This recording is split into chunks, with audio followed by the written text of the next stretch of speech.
And so you can actually switch between the cameras. You'll see them here. You can switch between the cameras if you want to, but you don't have to. And then let me make sure we're going live with Instagram. So we are live on Instagram. We're live on YouTube. We're live on Facebook, and we are reading Scripture together. We started yesterday at 6:30 p.m., and so now we have been reading Scripture for 13 hours together.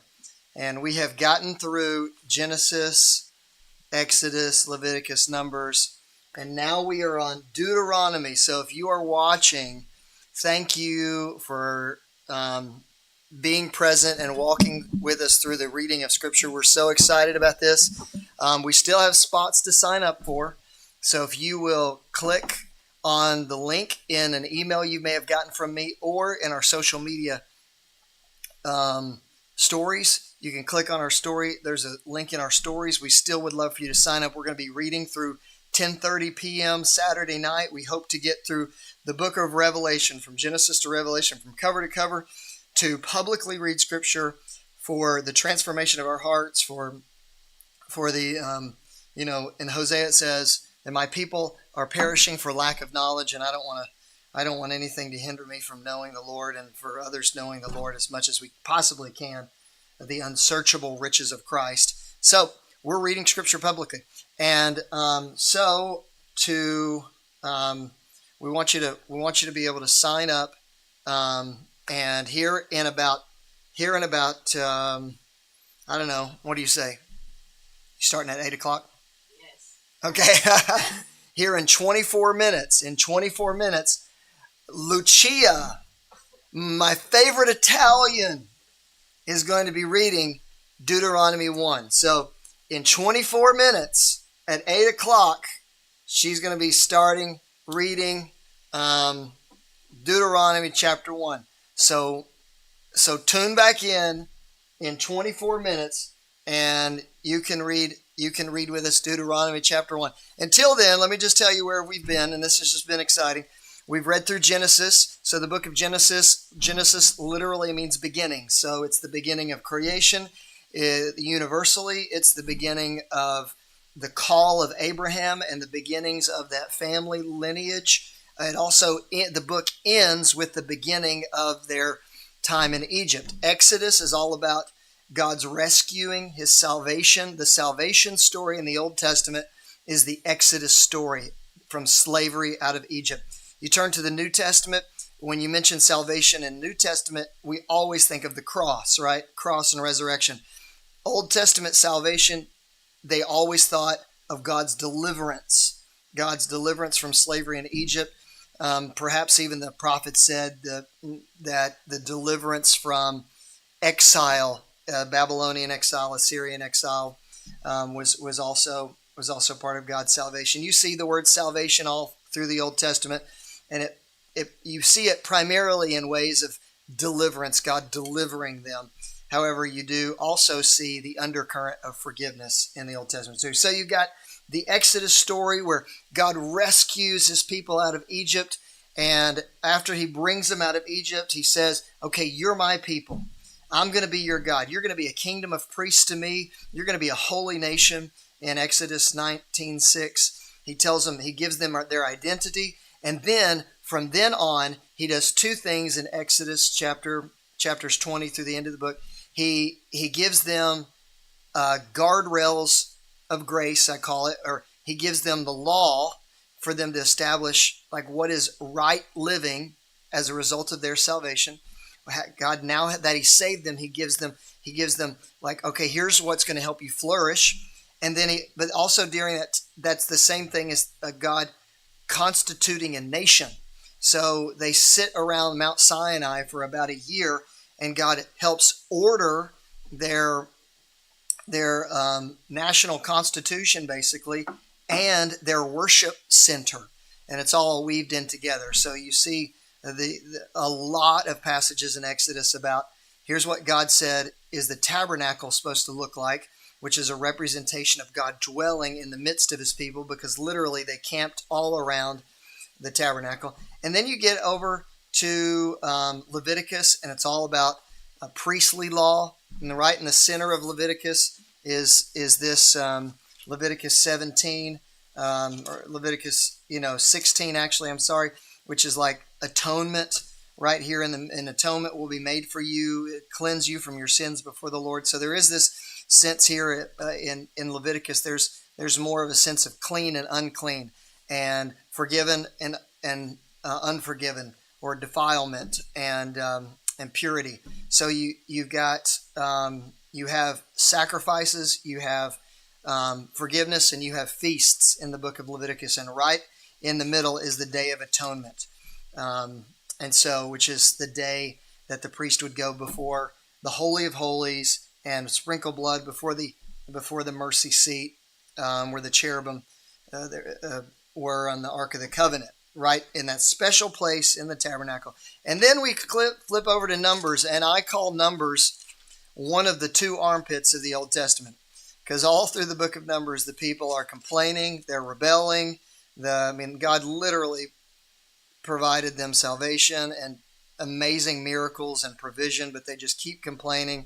They go to the land of Canaan, and they say, we can't get in there. We're like grasshoppers. And God says, okay, you're going to wander around in the wilderness for 40 years, and your kids who you said were going to die over there, you're going to die in the wilderness, and then they're going to take over the land. So yes, and that brings us to Deuteronomy. Deuteronomy starts with Moses has been in the wilderness for 40 years with that generation. Everyone has died off. Joshua is about to take the people into the land of Canaan. But before they do, Deuteronomy is a second reading of the law. Deuteronomy is where Moses is giving this, okay, now that we've come through the wilderness, we had the law for wilderness wandering.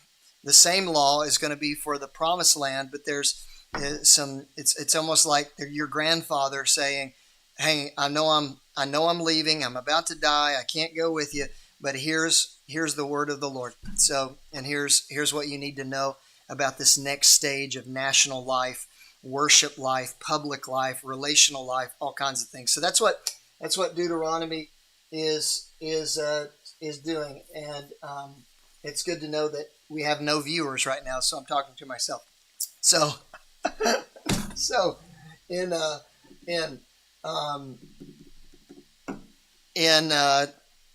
18 minutes, Lucia's gonna lead us, and I'm gonna make sure that we're live on Instagram. We are. Make sure we're live on Facebook. Hey, we are. And make sure we're live on YouTube. We are. So, we are live. And so in 18 minutes, Lucia is going to come over here and she's going to bless us with her Italian accent and reading scripture. Are you using your own Bible, Lucia? Yes. Okay, so I'll just set this one out of the way if it's okay. Yes. Just let us know where you end up. And let's see, at 8:30, let's look at the schedule together. This is so exciting to see people. Mary Moutre, she's here. John Rich, what's up, John? Hey, man. Bro, love you, man. Let's see who's next in the schedule at 8:30. So Thursday time slots, 8:30 a.m. Felicia, are you coming back? Because you sure did a long stretch last night. Felicia says she's supposed to come back. Hey, Alex Belcher, thank you so much for helping us add more time to our schedule. Bless you. We needed more time slots, and you helped us with that. Thank you. So Felicia is at 8:30. At 9, we got Leanne Liner at 9:30. Aaron, we have an opening at 9:30. Hey, if someone would like to come in at 9:30 this morning and read scripture, we have an opening. So we need somebody to sign up for 9:30 today. Maybe somebody else already did. Let me see. Did somebody already sign up for 9:30? Maybe somebody signed up for 9:30. Let's refresh this and see. Let's see. Let's see.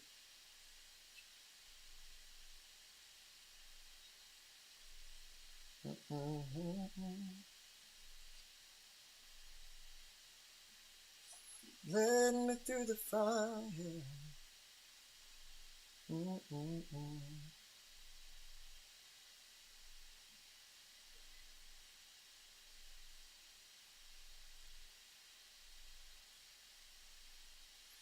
All right, I've got to look at this differently. Let's see here. Time slots.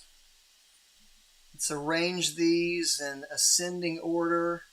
You know, it's hard to arrange these in ascending order when you got 1 and 10 coming before 8. Let's see. 9:30 p.m. Patrick Rucker. Nope. We get 9:30 a.m.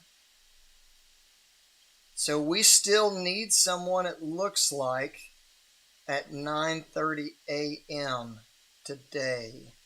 So if you can come in at 9:30 a.m., I'd love for you to come in at 9:30 a.m. and read scripture with us.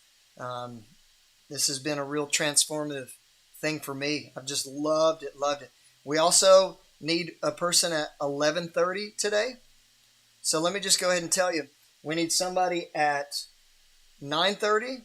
We need somebody at 11:30 p.m. We need someone at 1:30 a.m., 2 a.m., 2:30 a.m., 3 a.m., and 3:30 a.m. in the middle of the night. In the middle of the night. Tomorrow we have more morning and afternoon slots as well. Would love for you to come in and do that. I think somebody told me they wanted to do 8 o'clock on. No, that was 8 o'clock today. And then Saturday, we still got several times. Oh, Saturday is really wide open, y'all. Love for somebody to come in on Saturday and help. So it's been a lot of fun reading all night. Let me see if I need to get my kids to school or if Michelle's going to take them.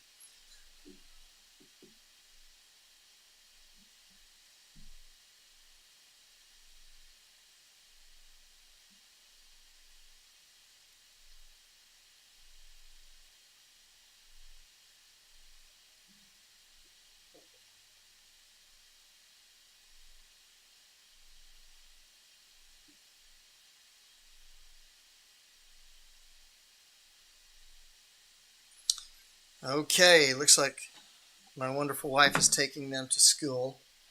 And probably what I'm going to test out here real quick, y'all, is I'm going to see if we can do this internationally. I'm going to try a Zoom call with someone, with Fabio, and see if Fabio will help me.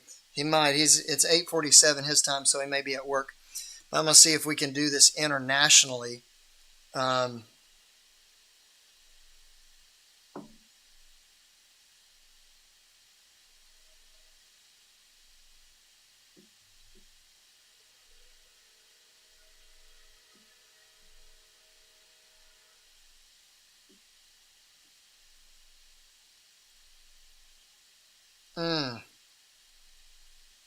Let me see if.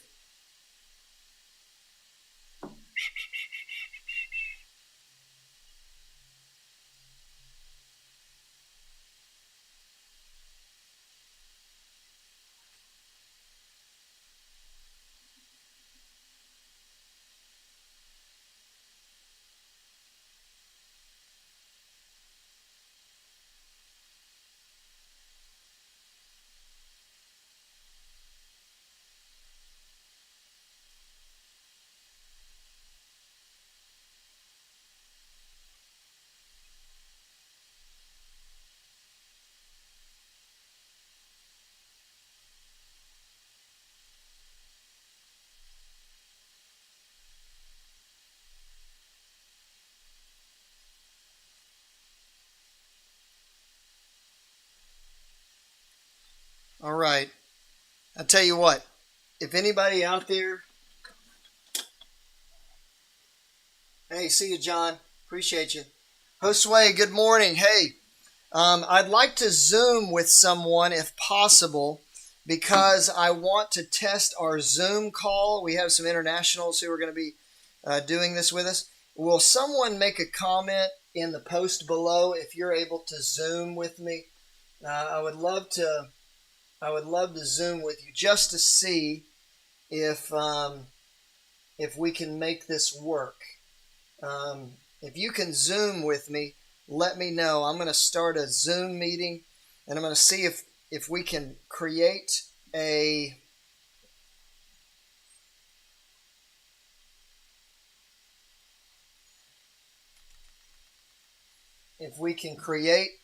Zoom option for those who are international that want to do this with us.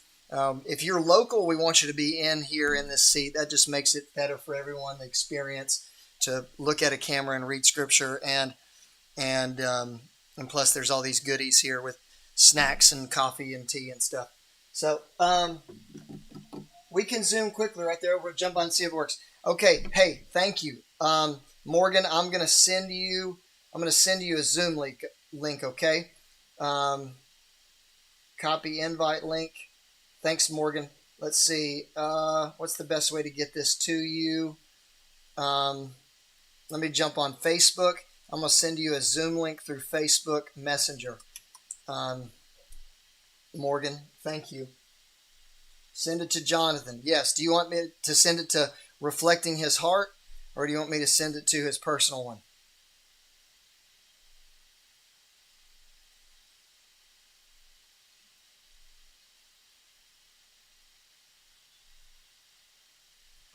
There we go.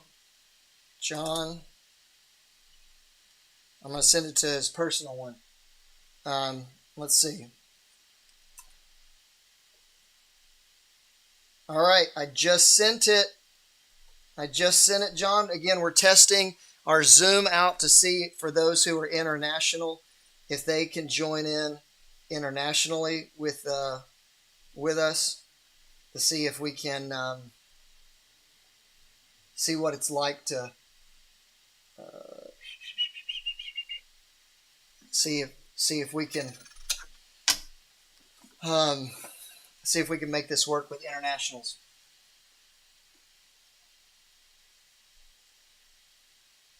So at 8 a.m., my favorite Italian is coming over here. She's gonna make you wish that you had a Bible app with an Italian accent, somebody reading. I'm sure there's some AI program that could do that, but I love you, Lord, for your mercy never failed me all my days. They are held in your hand.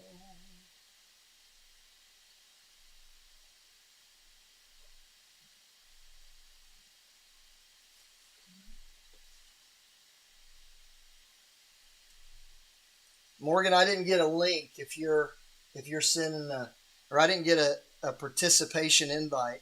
Did it work?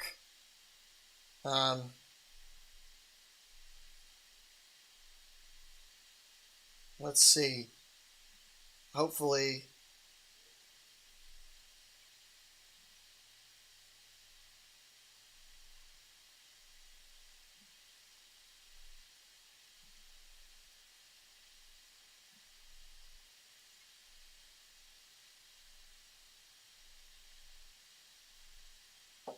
Oh, thanks, Mary.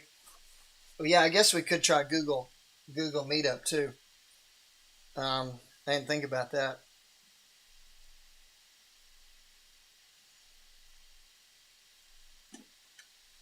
Morgan, did you get it? It says it's connected but won't bring up the Zoom. Interesting. Is that because you're in the airport? Maybe? I wonder. Are you on airport Wi-Fi? Because you know how that is. Um,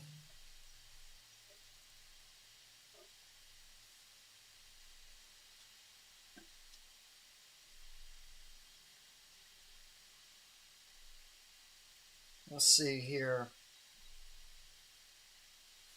Okay, hey, if it's not gonna work, Morgan, it may not work if you're at the airport on Wi-Fi there. I'm not sure.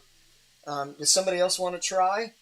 We can try it with someone else. Morgan, um, oh, you're not on airport Wi-Fi. Okay. Huh. Well, so let me send another invite link. Maybe I'm doing something wrong on this end here. Invite, copy invite link. I'm sending it again. Let's send it again. If we just hold our tongue right, maybe it'll work.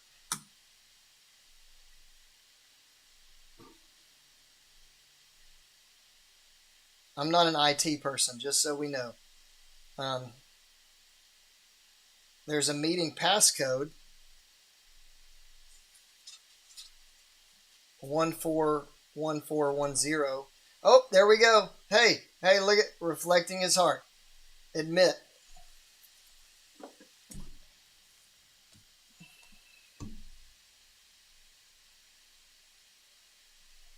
Is it working? It's working. Okay. So, hey. So, I'm thinking we're in. Hey, tell us about the Haitian girls. The Haitian girls, yes, they are doing good. They're currently filling out the DS-160 or DS-160 form. We're actually hoping to have that done this week, and then once that is complete, we will be able to set up the interview with the U.S. Embassy, and that will honestly be one of the final steps in hoping to achieve the student visa. So, I mean, the Lord has provided abundantly financially. It's just in ways that only the Lord can do. So it's just been amazing to see him work through that in their lives and their hearts and other people's hearts. So yeah, it's been a really, really incredible time to spend with these women. Oh, that is. Yeah. That's How are you guys?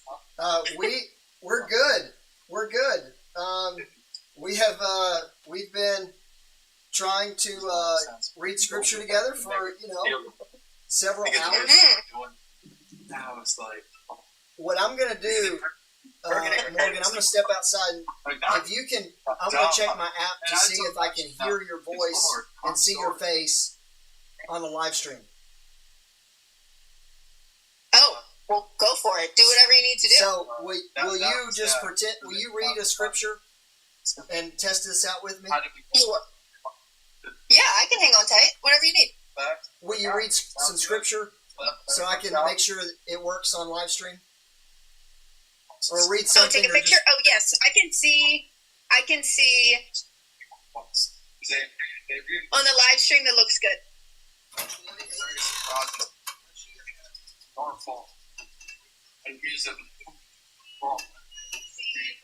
Okay. It works. It works, Morgan. Thank you. All right. Of course. So we've got what a blessing. This is amazing. This has been super encouraging. So I'll definitely be listening every chance I get. Oh, you're so encouraging. Yeah, I'm And honestly, reading through Leviticus at 3 a.m., brother, that's a tough one. So well, that was good. That was a combination of Cecilia and me. We tackled that together. Cecilia Anderson. Did you see her? Yeah. Yeah, she got through the hardest I did parts. not. I feel like she got through the hardest I'm sure parts. that one was tough, but super encouraging. Okay, well, we're going to jump into Deuteronomy. Yeah, absolutely. We'll be watching. Thanks for the updates on the Haitian girls, and we're going to be praying for See Fred Lynn and Fred Lean and Useline. We miss them and love them, so I'm so excited for them to come. Yes, they are really, really excited. So please pray over them. They're the best. So thank y'all so much. Oh, we'll see you. Bye. Praise God, that worked. Okay. So we know we can do international Zoom now. That's super exciting. So, okay, What time is it?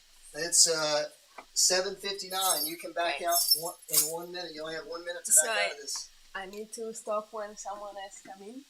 Yeah, someone else comes at 8:30. And you if can they stop. don't, What's that? what if they don't? If they don't, you just keep reading. No, I'm kidding. You don't have to I keep will reading. get tired at some point. All right. Well, let's make sure everything's good on live stream over here. I can see her and hear her. Yay! We can hear and see great. Woohoo! All my peeps. So, how do you feel, Lucia? Anxious. Well, you want me to pray for you? Yes, sure. Father, thank you so much for Lucia and her willingness to come read Scripture. And I know this isn't her first language, but you are the God of every language. And so, Lord, I pray that you would give her peace as she reads and give her a sense of joy. And Lord, I pray it be delightful to her, Father, and it be delightful to us as we listen. In Jesus' name, amen. All right. Am I starting? Yes, ma'am. Okay. Let me set everything. I need the. You want me to go get you an espresso? Maybe that will be nice. Okay, I have to go home. And come Yes. back, so it'll Thank take you. Okay, 20 minutes. that's good. Is that okay? Yes. Okay. Okay, so when you come back, I'm almost done. Right? Yeah, that's right. Okay, perfect. Okay.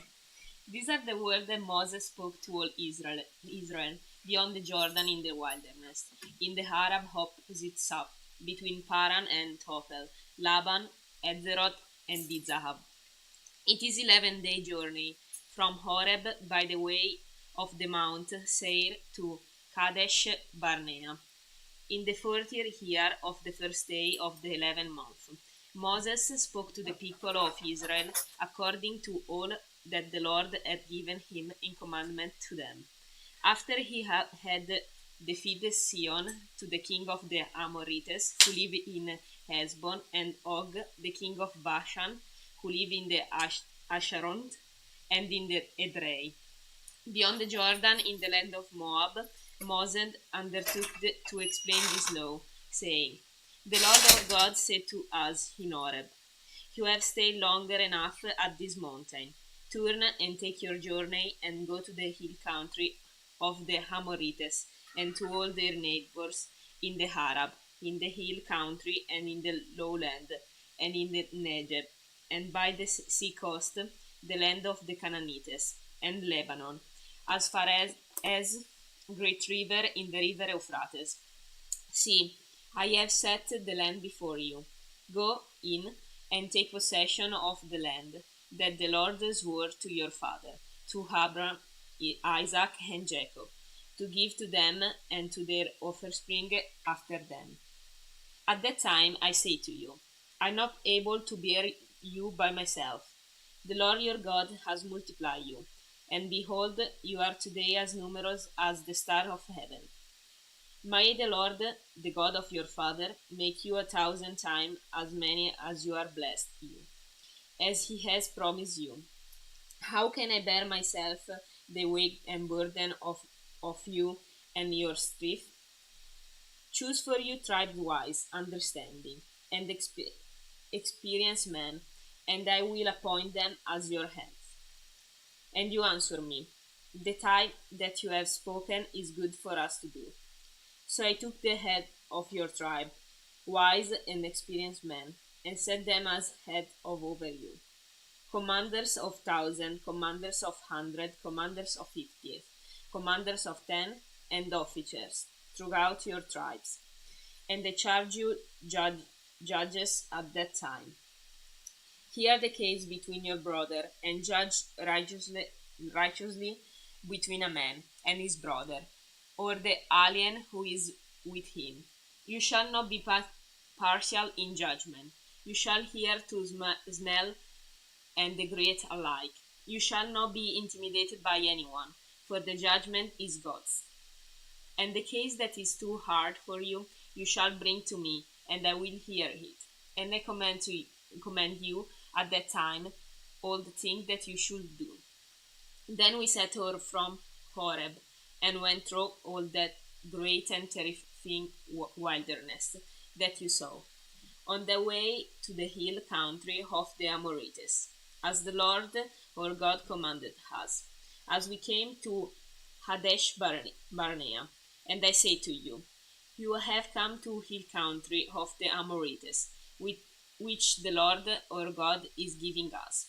See, the Lord your God has set the land before you. Go up, take possession, as the Lord, the God of your father, has told you. Do not fear or be dismayed. They all of you came near me and said, let us send men before us. Then they may explore the land for us and bring us word again of the way by which we must go, and cities into which we shall come. The thing seemed good to me. And I took 12 men from you, 1 man from each tribe. And they turned and went up into the hill country, and came to the valley of Eshcol, and speared it out. And they took in their hands some of the fruit of the land, and brought it drawn to us, and brought us word again, and said, it is a good land that the Lord our God is giving us. Yet you will not go up, but rebelled against the command of the Lord your God. And you murdered in your tents, and said, because the Lord hates us, he has brought us out of the land of Egypt, to give us into the hand of Amorites, to destroy us. Where are we going up? Our brothers have made our heart melt, say, the people are greater and taller than we. The city are greater and fortified up to heaven. And beside we have seen the son of Anakim there. Then I say to you, do not be in dread or afraid of them.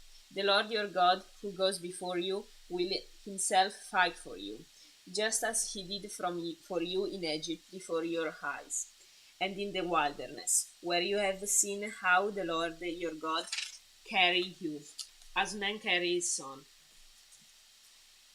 all the way that you went until you came to this place. Yet in despite of this word you did not believe the Lord your God, who went before you in the way to see you out of place to pitch you tents, in fire by night and in the cold by day, to show you by what way you should go.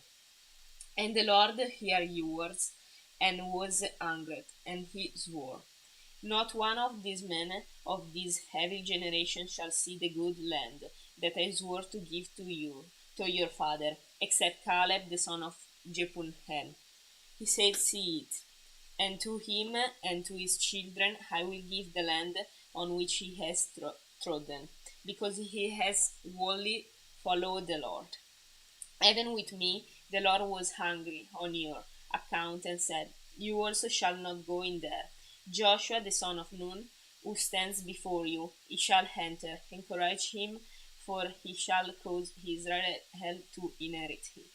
And as for your little one, who you said would become a prey, and your children, who today have no knowledge of good or evil, they shall go in there, and to them I will give it, and they shall possess it. But as for you, turn and journey into the wilderness in the direction of the Red Sea. Then you answer me, we have sinned against the Lord. We ourselves will go up and fight, just as the Lord our God commanded us.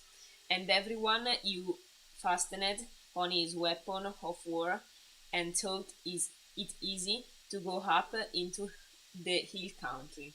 And the Lord said to me, say to them, do not go up or fight, for I am not in your mindset. Let you be defeated before your enemy. So I spoke to you, and you would not listen. But you rebelled against the commandment of the Lord, and presumptuously went up into the hill country. Then the Amorites who live in that hill country came out against you, and chased you as bees do, and beat you down in the Seir as far as Hormah. And you returned and wept before the Lord. But the Lord did not listen to your voice or give ear to you. So you remained at Kadesh many days, the days that you remained there. Then we turned and journeyed into the wilderness, in the direction of the Red Sea. And the Lord told me, and for many days we traveled around Mount Seir. Then the Lord said to me, you have been traveling around this mountain country long enough.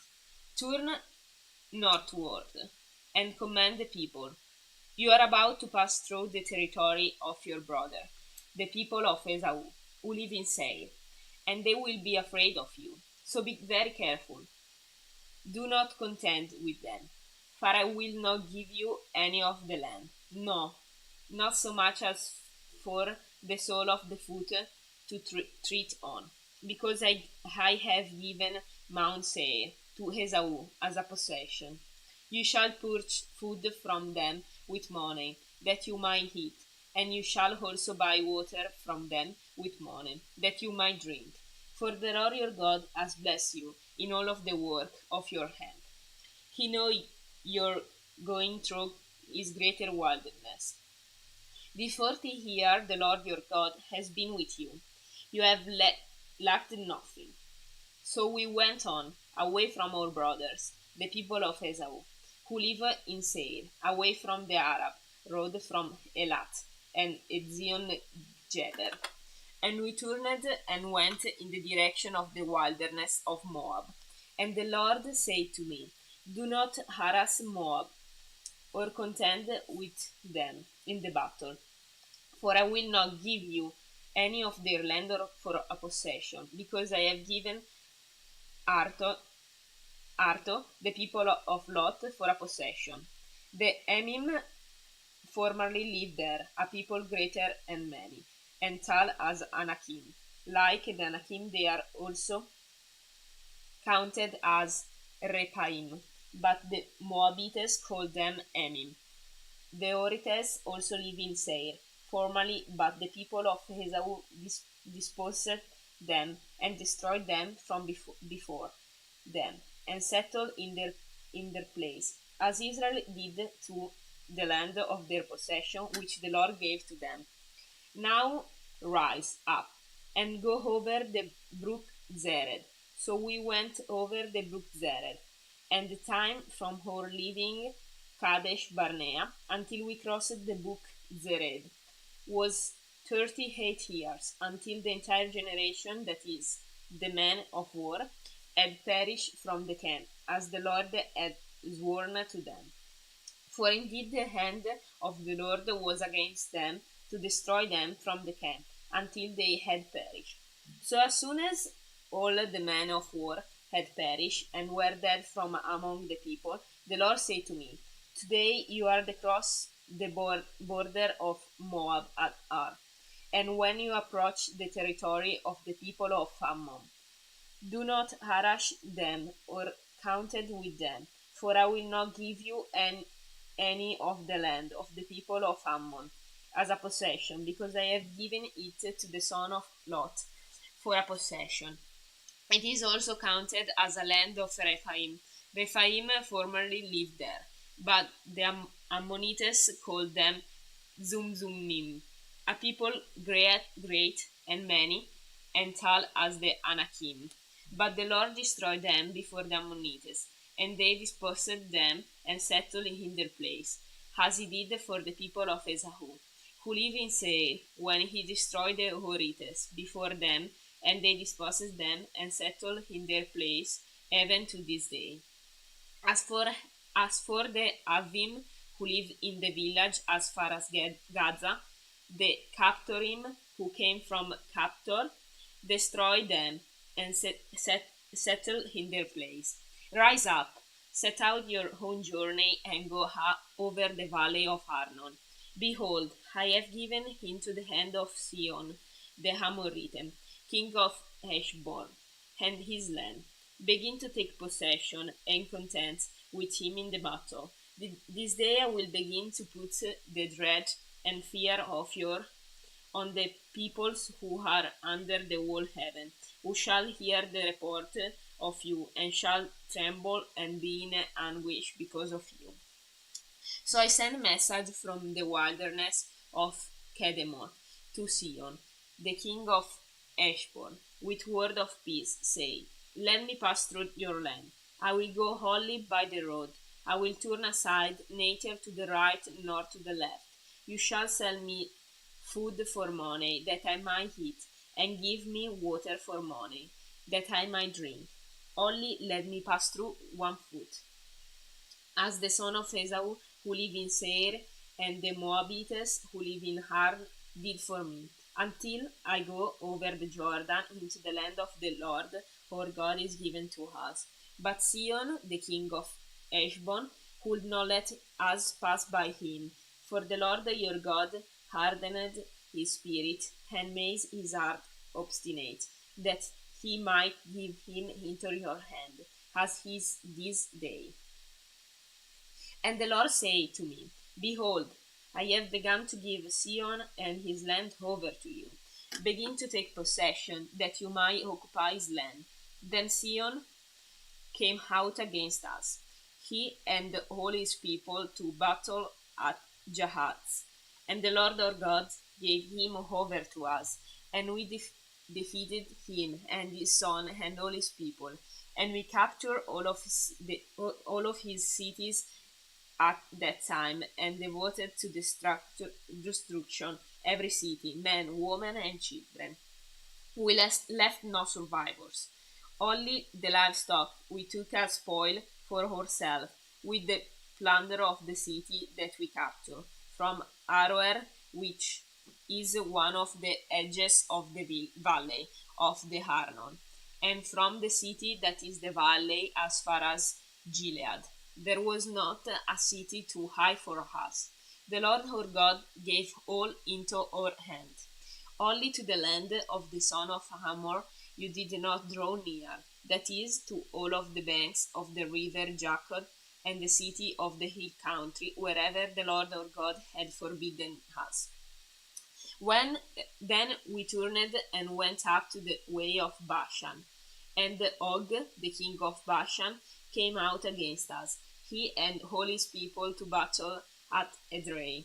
But the Lord said to me, Do not fear him, for I have given him and all his people and his land into your hand. And you shall do to him as you did to Sihon, the king of the Amorites, who live in Heshbon. So the Lord our God gave into her hand Og also, the king of Bashan, and all his people. And we struck him down until he had no survivor left. And we took all his city and that at that time. There was no a city that we did not take from them. 60 cities, the whole region of Argon, the kingdom of Og in Bashan. All these were cities fortified with high wall, gates, and bars, beside very many unwalled villages. And we devoted them to destruction, as we did to Sihon, the king of Heshbon, devoting to destruction every city, men, women, and children. But all the living stock and the spoil of the city we took as our plunders. So we took the land at that time out of the hand of the 2 kings of the Amorites, who were beyond the Jordan, from the valley of the Arnon to Mount Hermon. The Sidonians called Hermon Siron, while the Amorites called it Senir. All the city of the tablet land, and all Gilead, and all Bashan, as far as Salekah and Edrei, city of the kingdom of Og in Bashan. For only Og, the king of Bashan, was left of the remnant of the Rephaim. Behold, his bed was a bed of iron. Is it not in Rabban of the Amorites? 9 cubits was its length, and 4 cubits is breadth, according to the common cubit. When we took possession of this land at that time, I gave to Reubenites and the Gadites the territory beginning at Aroer, which is on the edges of the valley of the Arnon, and half of the hill country at Gilead, with its city, the rest of the Gilead, and all Bashan, the kingdom of Og, that is, at the region of Argob, I gave to the half tribe of Manasseh. All the portion of Bashan is called the land of Rephaim. Jair the Manassite took all the region of Argob, that is Bashan, as far as the border of the Jesuites and the Maccaites, and called the village after his own name, Havot Jair, as it is to this day. To Machir I gave Gilead, and to the Reubenites and the Gadites I gave the territory from Gilead, as far as valley of the Arnon, with the middle of the valley as borders, as far over as the river Jabbok, the border of the Ammonites, the Arab also, with the Jordan as the border, from Kinneret as far as sea of the Arab, the Salt Sea, under the slopes of the Pisgah, on the east. And I commanded you at that time, saying, The Lord your God has given you this land to possess. All your men of valley shall cross over armed before your brother, the people of Israel. And only your views, your little one, and your livestock, I know that you have much livestock, shall remain in the city that I have given you, until the Lord gives rest to your brothers, as to you, and they also occupy the land that the Lord your God gave them beyond the Jordan. Then each of you may return to his possession, which I have given to you. And they commanded Joshua at that time, Your eyes have seen all that the Lord your God has done to these two kings. So I will the Lord do to all the kingdoms into which you are crossing. You shall not fear them, for it is the Lord your God who fight for you. And I pleaded with the Lord at that time, saying, O Lord, you have only begun to show your servant your greatness and your might hand. For what God is there in heaven or on the earth who can do such works and mighty acts as yours? Please let me go over and see the good land beyond the Jordan, that good hill country and Lebanon. But the Lord was angry with me because of you, and would not listen to me. And the Lord said to me, Enough for you. Do not speak to me of this matter again. Go up to the top of Pisgah, and lift up your eye westward and northward, and southward and eastward, and look at it with your eyes. For you shall not go over this Jordan, but charge Joshua, encourage and strengthen him. For he shall go over at the head of these people, and he shall put them in the possession of the Lord, that you shall see. So we remain in the valley opposite to Beth Peor. And now, O Israel, listen to the statutes and the rules that I am teaching you, and do them that you might live, and go in and take possession of the land that the Lord, the God of your father, is giving you. You shall not add to the word that I command you, nor take from it, that you might keep the commandments of the Lord your God that I command you. Your eyes have seen what the Lord did at Baal-Peor, for the Lord your God destroyed from among you all the men who followed the Baal of Peor. But you who held fast to the Lord your God are all alive today. See, I have taught your statutes and rule, as the Lord my God commanded me, that you shall do them in the land that you are entering to take possession of it. Keep them and do them, for that will be your wisdom and your understanding in the sight of the people, who, when they hear all these statutes, will say, Surely this great nation is a wise and understanding people. For what great nation is there that has a good so near to it, as the Lord our God is to us, whenever we call upon him? And what great nation is there that has status and rule so righteous as all this law that I set before you today?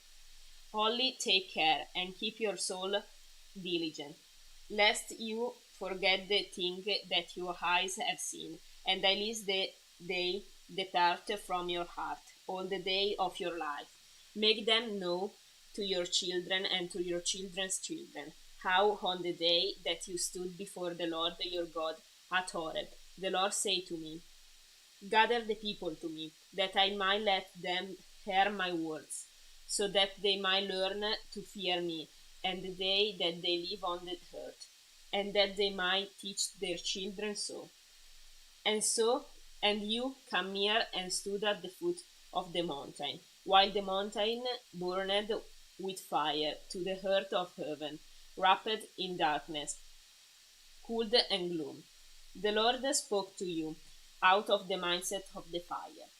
You heard the sound of the words, but saw no form. There was only a voice, and he declared to you his covenant, which he commanded you to perform, that is, the Ten Commandments, and he wrote them on 2 tables of stone. And the Lord commanded me at that time to teach you statutes and rule, that you might do then in the land that you are going over to possess. Therefore, with yourself very careful, since you saw no form on the day of the Lord spoke to you at Horeb, out of the midst of the fire. Be aware lest you act corruptly by making a carved image for yourself, in the form of any figure, the likeness of male or female, the likeness of any animal that is on the earth, the likeness of any winged bird that is flying the air, the likeness of anything that creeps on the ground, the likeness of any fish that is in the water under the earth. And be aware lest you raise your eyes to heaven, and when you see the sun and the moon and the stars, all the host of heaven, you be drawn away and bow down to them and serve them, things that the Lord your God has allotted to all these people under to all heaven. But the Lord has taken you and brought you out of the iron furnace out of Egypt, to be a people of his own inheritance, as you are in this day. Furthermore, the Lord was angry with me because of you, and he swore that I saw not cross the Jordan, and that I should not enter the good land that the Lord your God is giving you for an inheritance. For I must die in this land. I must not go over the Jordan, but you shall go over and take possession of the good land. Take care, lest you forget the covenant of your Lord your God, which he made with you, and make a carved image, the form of anything that the Lord your God has forbidden you. For the Lord your God is consuming fire, a jealous God. When your father's children and children's children and have grown old in the land, if you act corruptly by making a carved image in the form of anything, and by doing what is evil in the sight of the Lord your God, so as to provoke him to anger, I call heaven and earth to witness against you today, that you will soon utterly perish from the land that you are going over the Jordan to possess. You will not live long in it, but will be utterly destroyed, and the Lord will scatter you among the people, and you will be left few in numbers among the nations where the Lord will drive you, and there you will serve God of wood and stone, the work of human hand, that neither see nor hear nor eat nor smell, but from there you will seek the Lord your God, and you will find him, if ye search after him with all your heart and with all your soul. When you are in tribulation and all these things come upon you in the latter day, you will return to the Lord your God and obey his voice. For the Lord your God is a merciful God, who will not leave you or destroy you or forget the covenant with your father that he swore to them.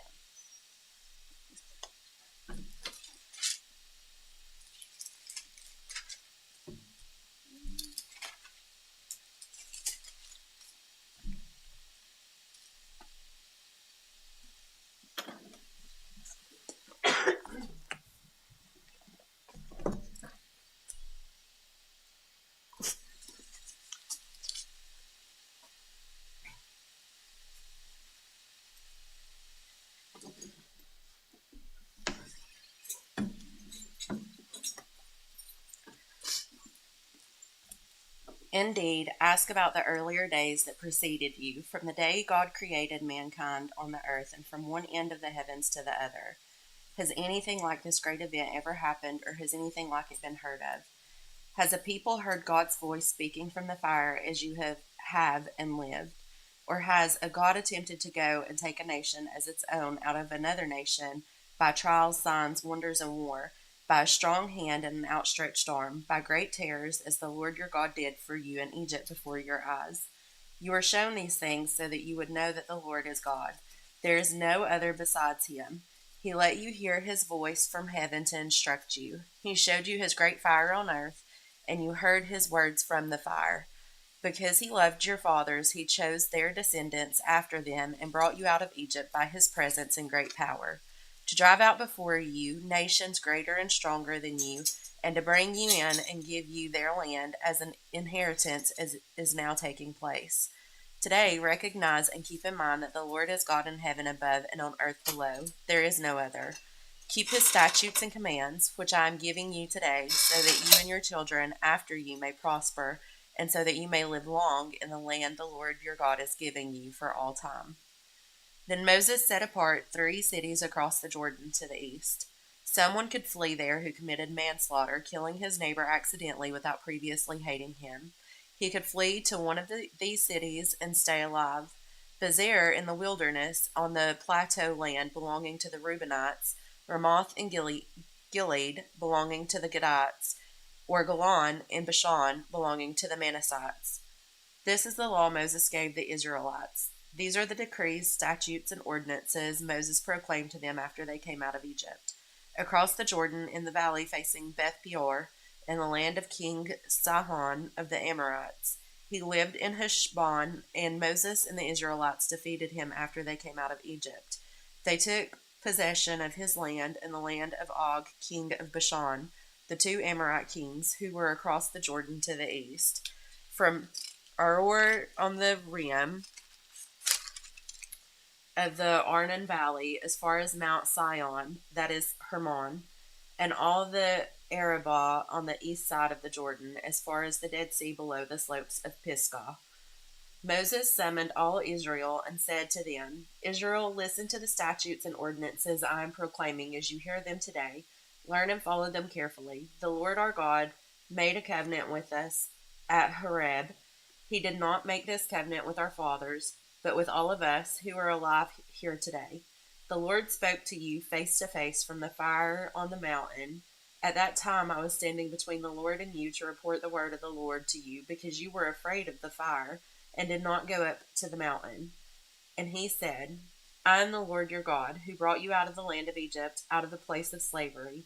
Do not have other gods besides me. Do not make an idol for yourself in the shape of anything in the heavens above, or on the earth below, or in the waters under the earth. Do not bow and worship to them, and do not serve them, because I, the Lord your God, am a jealous God, punishing the children for their father's iniquity to the 3rd and 4th generations of those who hate me, but showing faithful love to 1,000 generations of those who love me and keep my commands. Do not misuse the name of the Lord your God, because the Lord will not leave anyone unpunished who misuses his name. Be careful to remember the Sabbath day, to keep it holy, as the Lord your God has commanded you.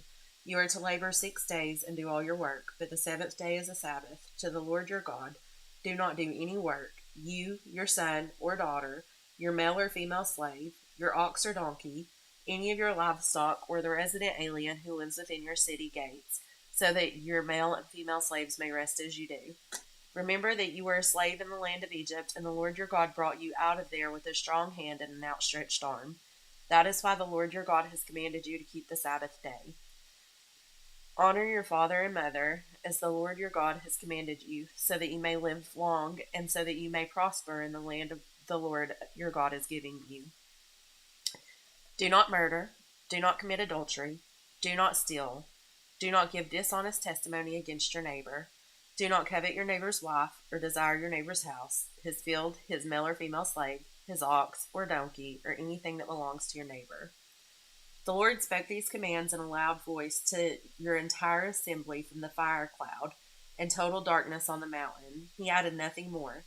He wrote them on 2 stone tablets and gave them to me. All of you approached me with your tribal leaders and elders when you heard the voice from the darkness. And while the mountain was blazing with fire, you said, "Look, the Lord our God has shown us his glory and greatness, and we have heard his voice from the fire. Today we have seen that God speaks with a person, yet he still lives. But now, why should we die? This great fire will consume us, and we will die if we hear the voice of the Lord our God any longer. For out of all mankind has heard the voice of the living God, speaking from the fire as we have and lived. Go near and listen to everything the Lord our God says.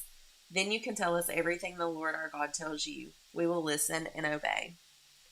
The Lord heard your words when you spoke to me. He said to me, "I have heard the words that these people have spoken to you. Everything they have said is right. If only they had such a heart to fear me and keep all my commands always, so that they and their children would prosper forever. Go and tell them, return to your tents, but you stand here with me, and I will tell you every command, the statutes and ordinances. You are to teach them, so that they may follow them in the land I am giving them to possess. Be careful to do as the Lord your God has commanded you. You are not to turn aside to the right or the left.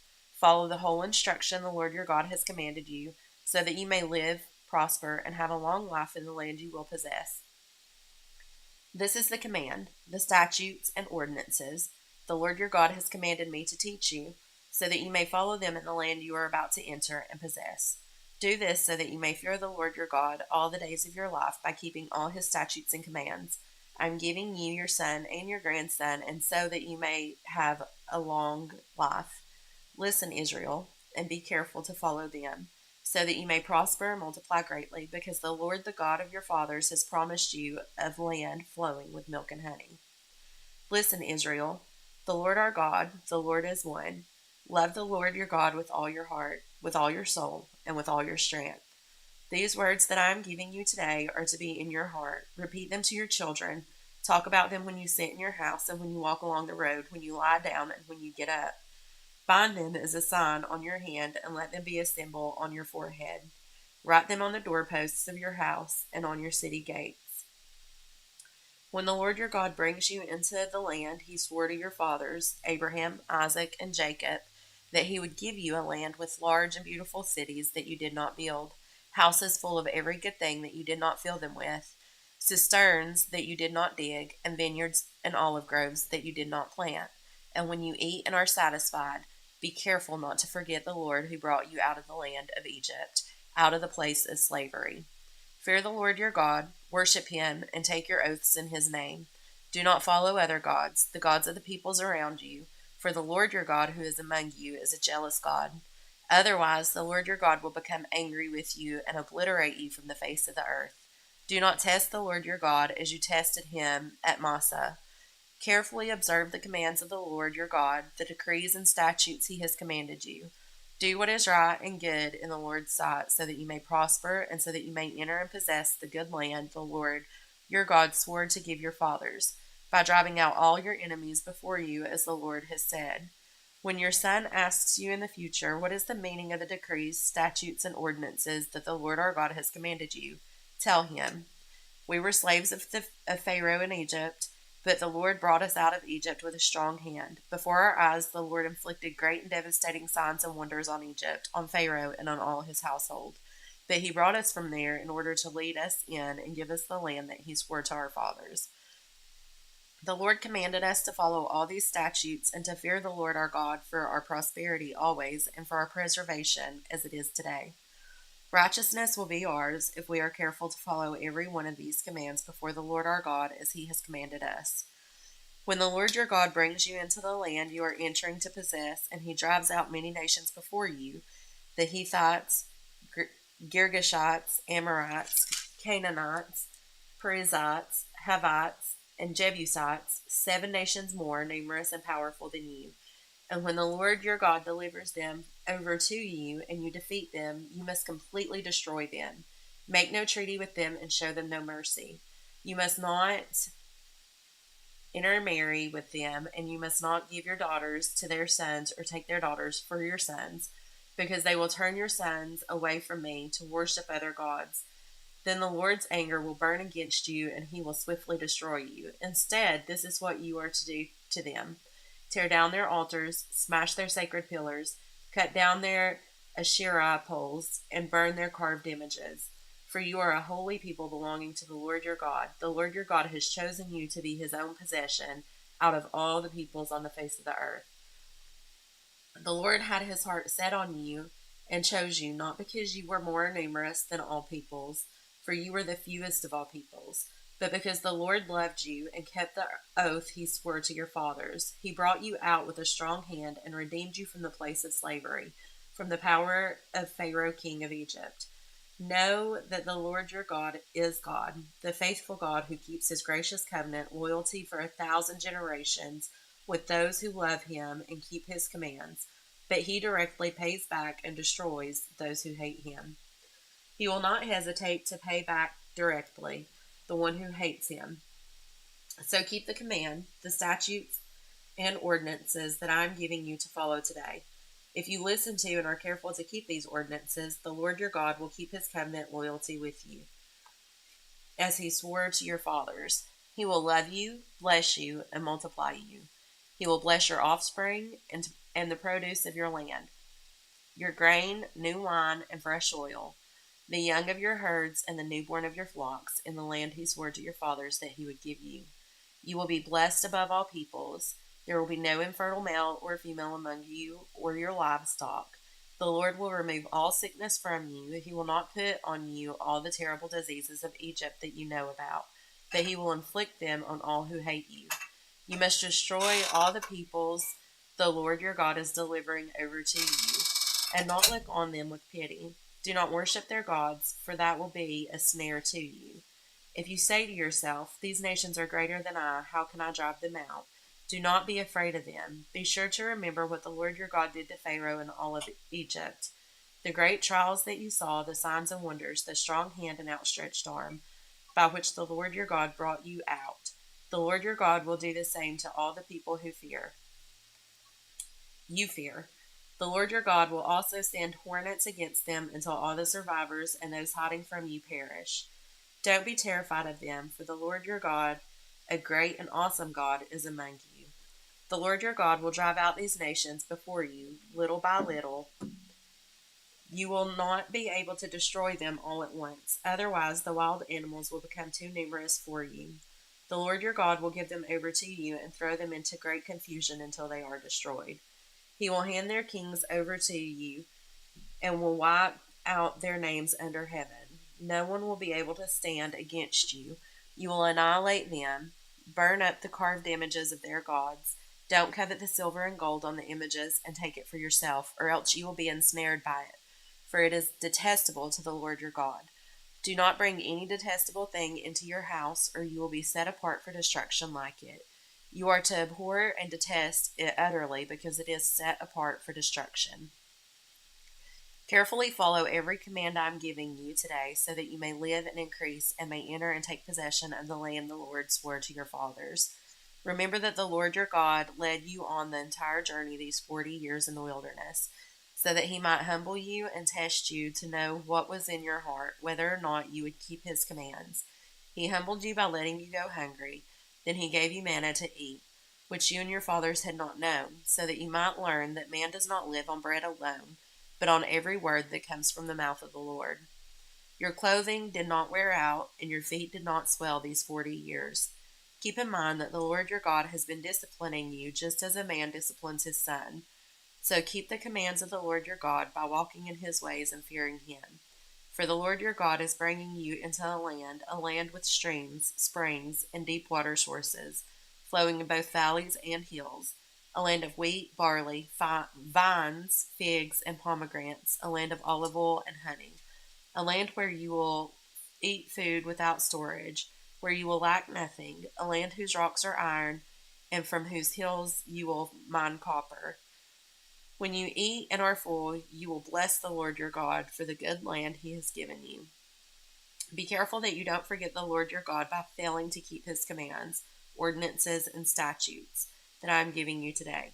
When you eat and are full, and build beautiful houses to live in, and your herds and flocks grow large, and your silver and gold multiply, and everything else you have increases, be careful that your heart doesn't become proud, and you forget the Lord your God who brought you out of the land of Egypt, out of the places of slavery. He led you through the great and terrible wilderness with its poisonous snakes and scorpions, a thirsty land where there was no water. He brought water out of the flint rock for you. He fed you in the wilderness with manna, which your fathers had not known, in order to humble and test you, so that in the end he might cause you to prosper. You may say to yourself, my power and my own ability have gained this wealth for me. But remember that the Lord your God gives you the power to gain wealth. In order to confirm his covenant, he swore to your fathers as it is today. If you ever forget the Lord your God and follow other gods to serve them and bow and worship to them, I testify against you today that you will perish. Like the nations the Lord is about to destroy before you, you will perish if you do not obey the Lord your God. Listen, Israel, today you are about to cross the Jordan to enter and drive out nations greater and stronger than you, with large cities fortified to the heavens. The people are strong and tall, the descendants of the Anakim. You know about them, and you have heard it said about them. Who can stand up to the sons of Anak? But understand that today the Lord your God will cross over ahead of you as a consuming fire. He will devastate and subdue them before you. You will drive them out and destroy them swiftly, as the Lord has told you.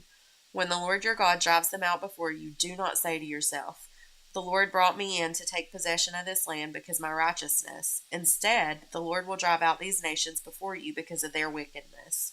You are not going to take possession of their land because of your righteousness or your integrity.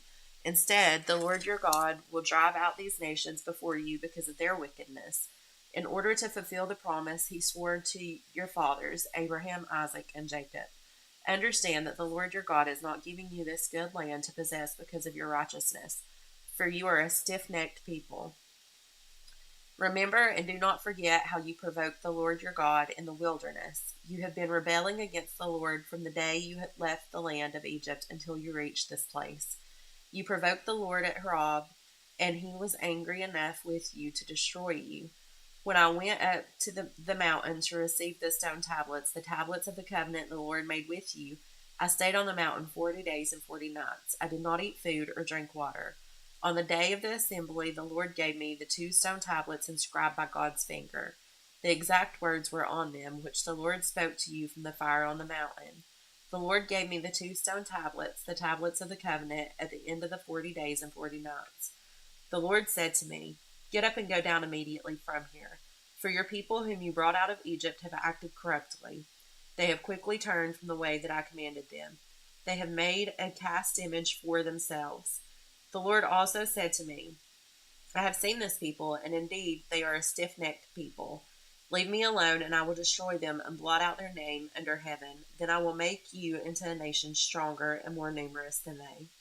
So I went back down the mountain while it was blazing with fire, and the 2 tablets of the covenant were in my hands. I saw how you had sinned against the Lord your God.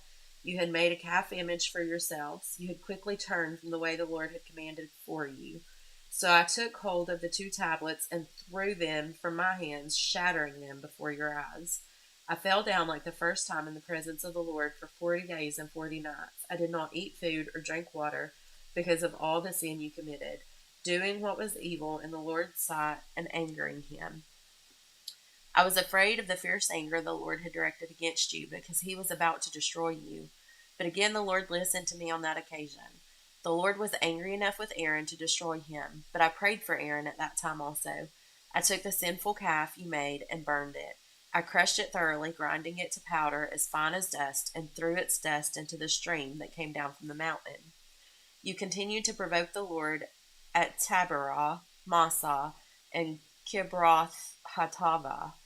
When the Lord sent you from Kadesh Barnea, he said, "Go up and possess the land I have given you." You rebelled against the command of the Lord your God. You did not believe or obey him. You have been rebelling against the Lord ever since I have known you. I fell down in the presence of the Lord 40 days and 40 nights because the Lord had threatened to destroy you. I prayed to the Lord your God, "Do not annihilate your people, your inheritance whom you redeemed through your greatness and brought out of Egypt with a strong hand. Remember your servants, Abraham, Isaac, and Jacob. Disregard this people's stubbornness and their wickedness and sin. Otherwise, those in the land you brought us will say, because the Lord wasn't able to bring them into the land he had promised them, and because he hated them, he brought them out to kill them in the wilderness. But they are your people, your inheritance, whom you brought out by your great power and outstretched arm." The Lord said to me at that time, "Cut 2 stone tablets like the first ones and come to me on the mountain and make a wooden ark. I will write on the tablets the words that were on the first tablets you broke. You are to place them in the ark." So I made an ark of acacia wood, cut 2 stone tablets like the first ones, and climbed the mountain with the 2 tablets in my hand. Then on the day of the assembly, the Lord wrote on the tablets what had been written previously, the 10 commandments that he had spoken to you on the mountain from the fire. The Lord gave them to me, and I went back down the mountain and placed the tablets in the ark I had made, and they have remained there as the Lord commanded me. The Israelites traveled from Baroth Benjacon to Mizrah. Aaron died and was buried there, and Eleazar, his son, became priest in his place. They traveled from there to Gudgodah, and from Gudgodah to Jotbathah, a land with flowing streams. At that time, the Lord set apart the tribe of Levi to carry the ark of the Lord's covenant, to stand before the Lord to serve him, and to pronounce blessings in his name as it is today. For this reason, Levi does not have a portion or inheritance like his brothers. The Lord is his inheritance, as the Lord your God told him. I stayed on the mountain 40 days and 40 nights like the first time. The Lord also listened to me on this occasion. He agreed not to annihilate you. Then the Lord said to me, "Get up, continue your journey ahead of the people, so that they may enter and possess the land I swore to give their fathers. And now, Israel, what does the Lord your God ask of you except to fear the Lord your God by walking in all his ways, to love him, and to worship the Lord your God with all your heart and all your soul? Keep the Lord's commands and statutes I am giving you today, for your own good. The heavens, indeed, the highest heavens, belong to the Lord your God, as does the earth and everything in it. Yet the Lord had his heart set on your fathers and loved them. He chose their descendants after them. He chose you out of all the peoples, as it is today. Therefore, circumcise your hearts and don't be stiff-necked any longer. For the Lord your God is the God of gods, the Lord of lords, the great, mighty, and awe-inspiring God, showing no partiality and taking no bribe. He executes justice for the fatherless and the widow and loves the resident alien, giving him food and clothing. You are also to love the resident alien, since you were resident aliens in the land of Egypt. You are to fear the Lord your God and worship him, remain faithful to him, and take oaths in his name. He is your praise, and he is your God, who has done for you these great and awe-inspiring works your eyes have seen. Your fathers went down to Egypt, 70 people in all, and now the Lord your God has made you numerous like the stars of the sky. Therefore, love the Lord your God and always keep his mandate and his statutes, ordinances, and commands. Understand today that it is not your children who experienced or saw the discipline of the Lord your God, his greatness, strong hand, and outstretched arm, his signs, and the works he did in Egypt to Pharaoh king of Egypt and all his land, what he did to Egypt's army, its horses and chariots, when he made the water of the Red Sea flow over them as they pursued you, and he destroyed them completely. What he did to you in the wilderness until you reached this place, and what he did to Dathan and Abiram, the sons of Eliab, the Reubenite, when in the middle of the whole Israelite camp the earth opened its mouth and swallowed them, their household, their tents, and every living thing with them. Your own eyes have seen every great work the Lord has done. Keep every command I am giving you today, so that you may have the strength to cross into and possess the land you are to inherit. and so that you may live long in the land the Lord swore to your fathers, and give them and their descendants a land flowing with milk and honey.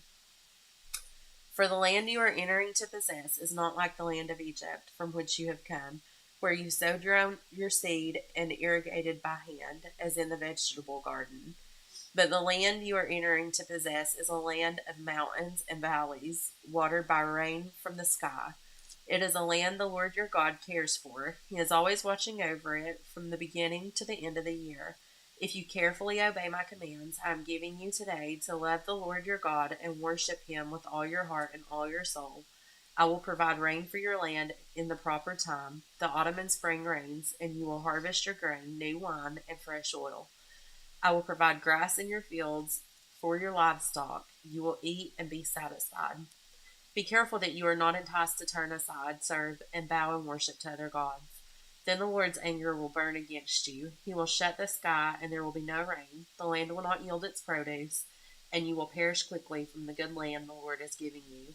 Imprint these words of mine on your hearts and minds. Bind them as a sign on your hands, and let them be a symbol on your foreheads. Teach them to your children, talking about them when you sit in your house and when you walk along the road, when you lie down and when you get up. Write them on the doorposts of your house and on your city gates, so that as long as the heavens are above the earth, your days and those days of your children may be many in the land the Lord swore to give your fathers.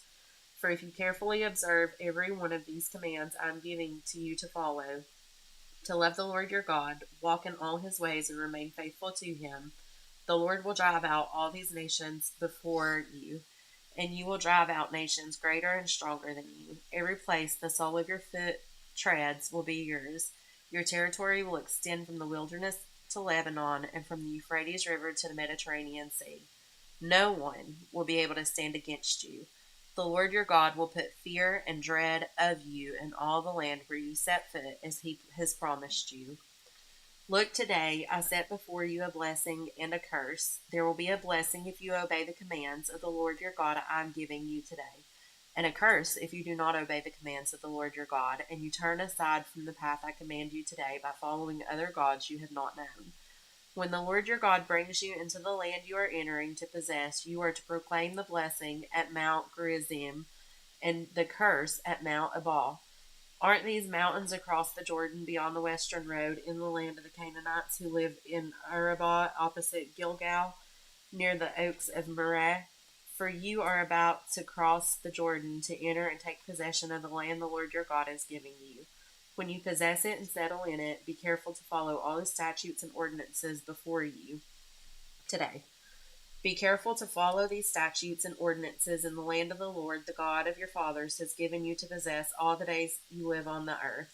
Destroy completely all the places where the nations that you are driving out worship their gods, on the high mountains, on the hills, and under every green tree.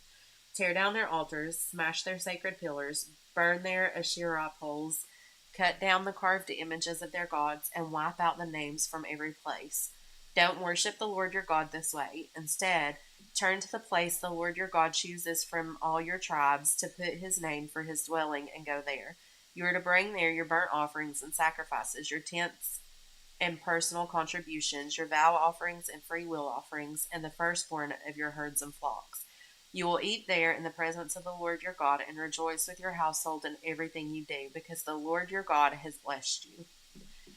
You are to do as we are doing here today. Everyone is doing whatever seems right in his own sight. Indeed, you have not yet come into the resting place and the inheritance the Lord your God is giving you. When you cross the Jordan and live in the land the Lord your God is giving you to inherit, and he gives you rest from all the enemies around you, and you live in security, then the Lord your God will choose the place to have his name dwell.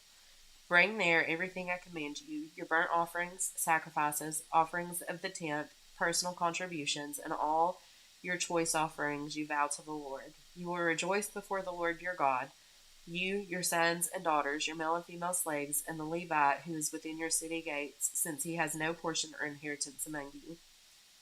Be careful not to offer your burnt offerings in all the sacred places you see. You must offer your burnt offerings only in the place the Lord chooses, in one of your tribes, and there you must do everything I command you. But whenever you want, you may slaughter and eat meat within any of your city gates according to the blessing the Lord your God has given you. Those who are clean or unclean may eat it, as they would a gazelle or deer, but you must not eat the blood. Pour it on the ground like water. Within your city gates you may not eat the tenth of your gain, new wine or fresh oil, the firstborn of your herd or flock, any of your vow offerings that you pledged, your free will offerings, or your personal contributions. You are to eat them in the presence of the Lord your God at the place the Lord your God chooses, you, your son, and your daughter, your male and female slave, and the Levite who is within your city gates. Rejoice before the Lord your God in everything you do, and be careful not to neglect the Levite as long as you live in your land.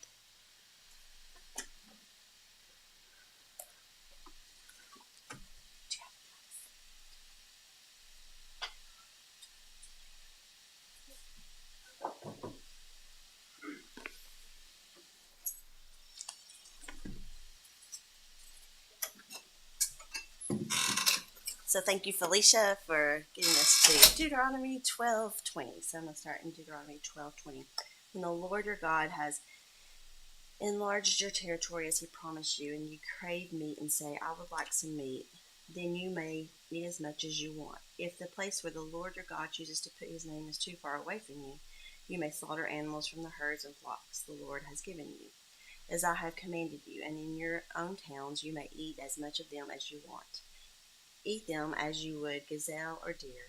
Both the ceremonially unclean and the clean may eat. But be sure you do not eat the blood, because the blood is the life, and you must not eat the life with the meat.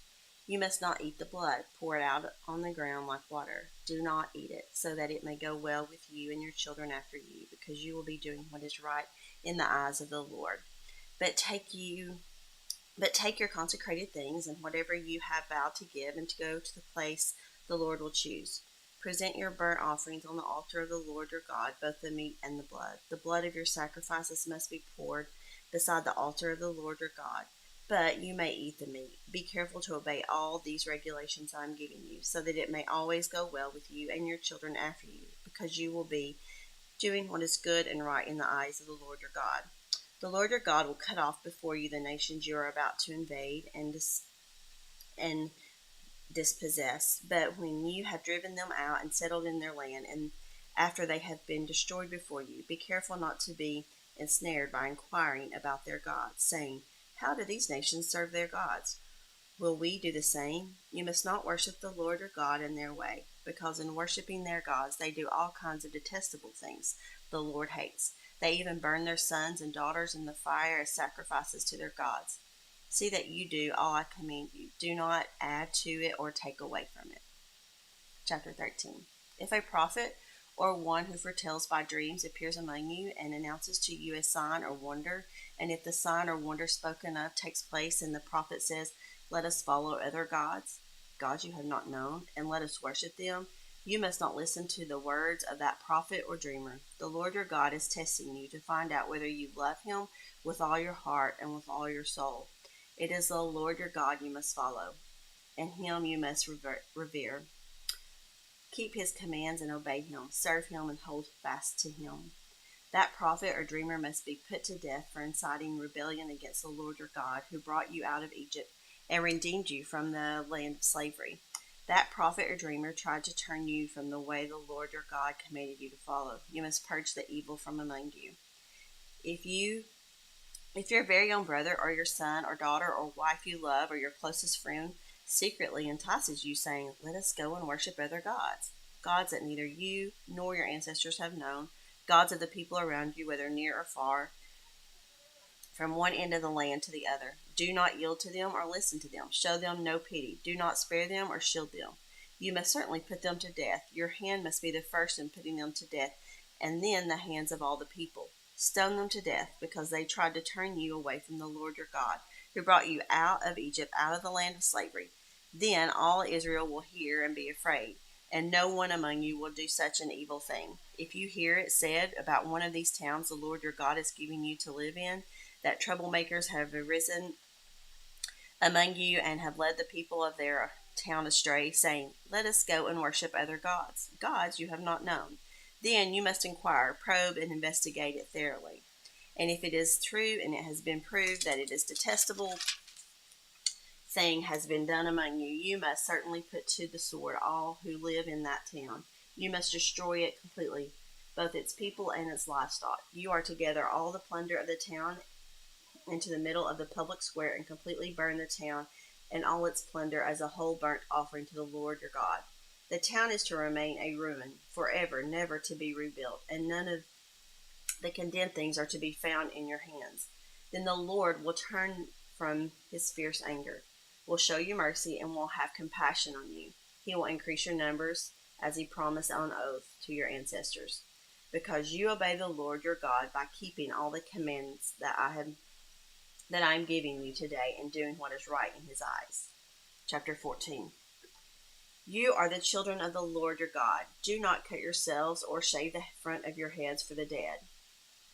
For you are a people holy to the Lord your God. Out of all the peoples on the face of the earth, the Lord has chosen you to be his treasured possession. Do not eat any detestable things. These are the animals you may eat: the ox, the sheep, the goat, the deer, the gazelle, the roe deer, the wild goat, the ibex, the antelope, and the mountain sheep. You may eat any animal that has a divided hoof and that chews the cud. However, those that chew the cud or that have a divided hoof, you may not eat the camel, the rabbit, or the hyrax. Although they chew the cud, they do not have a divided hoof. They are ceremonially unclean for you. The pig is also unclean, although it has a divided hoof. It does not chew the cud. You are not to eat their meat or touch their carcasses. Of all the creatures living in the water, you may eat any that has fins or scales, but anything that does not have fins or scales you may not eat.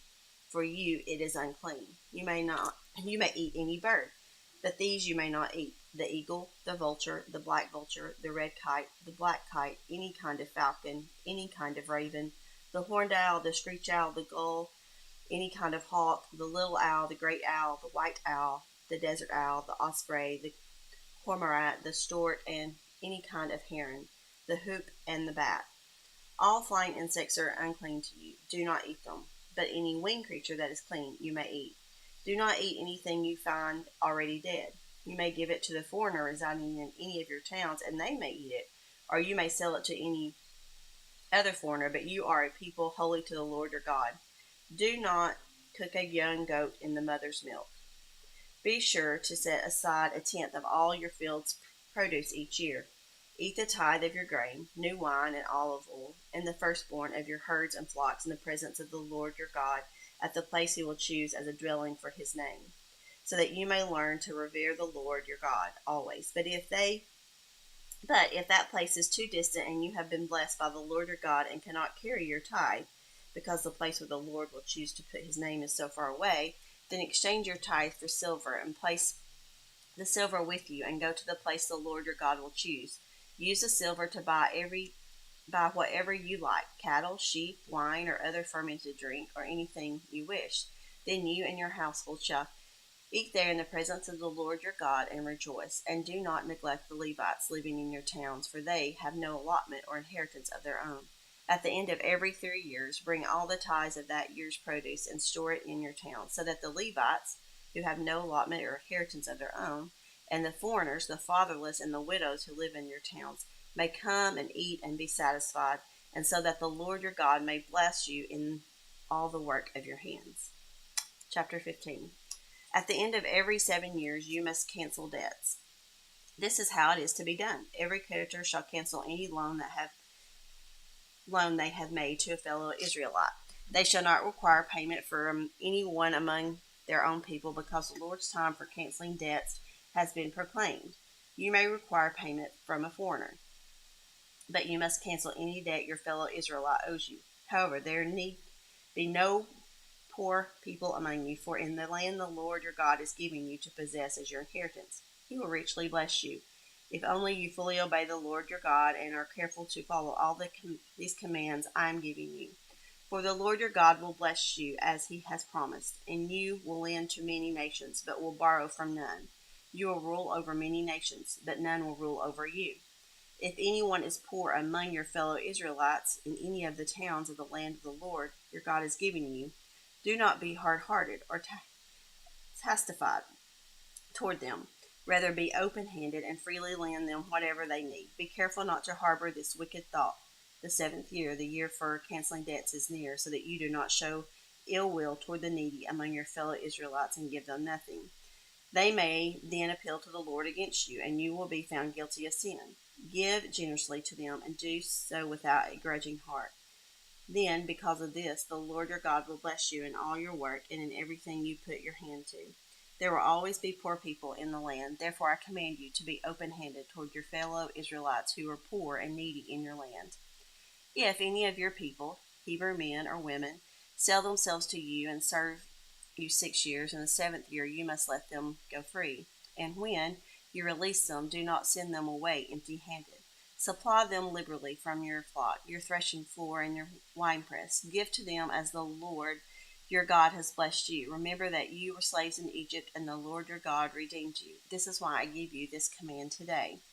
But if your servant says to you, I do not want to leave you, because he loves you and your family is well off with you, then take an awl and push it through his earlobe into the door, and he will become your servant for life. Do the same for your female servant. Do not consider it a hardship to set your servant free, because their service to you these 6 years has been worth twice as much as that of a hired hand, and the Lord your God will bless you in everything you do. Set apart for the Lord your God every firstborn male of your herds and flocks. Do not put the firstborn of your cows to work, and do not shear the firstborn of your sheep. Each year you and your family are to eat them in the presence of the Lord your God at the place he will choose. If an animal has a defect, is lame or blind, or has any serious flaw, you must not sacrifice it to the Lord your God. You are to eat it in your own towns, both the ceremonially and unclean, and the clean may eat it, as if it were gazelle or deer. But you must not eat the blood. Pour it out on the ground like water. Chapter 16. Observe the month of Aviv and celebrate the Passover of the Lord your God, because in the month of Aviv he brought you out of Egypt by night. Sacrifice as the Passover to the Lord your God an animal from your flock or herd at the place the Lord will choose as a dwelling for his place. Do not eat it with bread made with yeast, but for 7 days eat unleavened bread and the bread of affliction, because you left Egypt in haste, so that all the days of your life you may remember the time of your departure from Egypt. Let no yeast be found in your possession in all your land for 7 days. Do not let any of the meat you sacrifice on the evening of the first day remain until morning. You must not sacrifice the Passover in any town the Lord your God gives you, except in the place he will choose as a dwelling for his name. There you must sacrifice the Passover in the evening, when the sun goes down on the anniversary of your departure from Egypt. Roast it and eat it at the place the Lord your God will choose. Then in the morning return to your tents. For 6 days eat unleavened bread, and on the 7th day hold an assembly to the Lord your God, and do no work. Count off 7 weeks from the time you begin to put the sickle to the standing grain. Then celebrate the festival of weeks to the Lord your God by giving a free will offering in proportion of the blessings the Lord your God has given you. And rejoice before the Lord your God at the place he will choose a dwelling for his name. You, your sons, your daughters, your male and female servants, the Levites in your towns, and the foreigners, the fatherless, and the widows living among you. Remember that you were slaves in Egypt, and follow carefully these decrees. Celebrate the festival of tabernacles for 7 days after you have gathered the produce of your threshing floor and your winepress. Be joyful at your festival, you, your sons and daughters, your male and female servants, and the Levites, the foreigners, the fatherless, the widows who live in your towns. For 7 days celebrate the festival to the Lord your God at the place the Lord will choose. For the Lord your God will bless you in all your harvest and in all the work of your hands, and your joy will be complete. 3 times a year all your men must appear before the Lord your God at the place he will choose, at the festival of unleavened bread, the festival of weeks, and the festival of tabernacles. No one should appear before the Lord empty-handed. Each of you must bring a gift in proportion to the way the Lord your God has blessed you. Appoint judges and officials for each of your tribes in every town the Lord your God is giving you, and they shall judge the people fairly. Do not pervert justice or show partiality. Do not accept a bribe, for a bribe blinds the eyes of the wise and twist the words of the innocent. Follow justice and justice alone, so that you may live and possess the land the Lord your God is giving you. Do not set up any wooden ashery pole beside the altar you build to the Lord your God, and do not erect a sacred stone, for these the Lord your God hates. Chapter 17. Do not sacrifice to the Lord your God an ox or sheep that has any defect or flaw in it, for that would be detestable to him. If a man or woman living among you in one of the towns the Lord gives you is found doing evil in the eyes of the Lord your God in violation of his covenant, and contrary to my command, has worshipped other gods, bowing down to them or to the sun or the moon or the stars in the sky, and this has been brought to your attention, that you must investigate it thoroughly. If it is true, and it has been proved that this detestable thing has been done in Israel, take the man or woman who has done this evil deed to your city gate and stone that person to death. On the testimony of 2 or 3 witnesses, a person is put to death, but no one else is to be put to death on the testimony of only one witness. The hands of the witnesses must be the first in putting that person to death, and then the hands of all the people. You must purge the evil from among you. If cases come before your courts that are too difficult for you to judge, whether bloodshed, lawsuits, or assaults, take them to the place the Lord your God will choose. Go to the Levitical priest and to the judge who is in office at the time. Inquire of them, and they will give you the verdict. You must act according to the direct decisions they give you at the place the Lord will choose. Be careful to do everything they instruct you to do. Act according to whatever they teach you and decisions they give you. Do not turn aside from what they tell you to the right or to the left. Anyone who shows contempt for the judge or for the priest who stands ministering there to the Lord your God is to be put to death. You must purge the evil from Israel. All the people will hear and be afraid and will not be contemptuous again.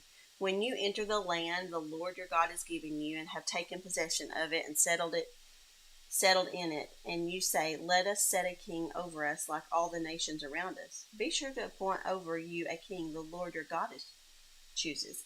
He must be from among your fellow Israelites. Do not place a foreigner over you, one who is not an Israelite. The king, moreover, must not acquire great numbers of horses for himself or make the people return to Egypt to get more of them. For the Lord has told you, you are not to go back that way again. He must not take many wives, or his heart will be led astray. He must not accumulate large amounts of silver and gold. When he takes the throne of his kingdom, he is to write for himself on a scroll a copy of this law, taken from that of the Levitical priest. It is to be with him, and he is to read it all the days of his life, so that he may learn to revere the Lord his God and follow carefully all the words of this law and these decrees, and not consider himself better than his fellow Israelites, and turn from the law to the right or to the left. Then he and his descendants will reign a long time over his kingdom in Israel. Chapter 18. The Levitical priests, indeed the whole tribe of Levi, are to have no allotment or inheritance with Israel.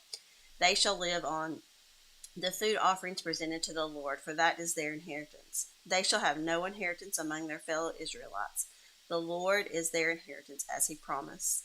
This is the share due the priest from the people who sacrifice a bull or a sheep, the shoulder, the internal organs, and the meat from the head. You are to give them the first fruits of your grain, new wine, olive oil, and the first wool from the shearing of your sheep.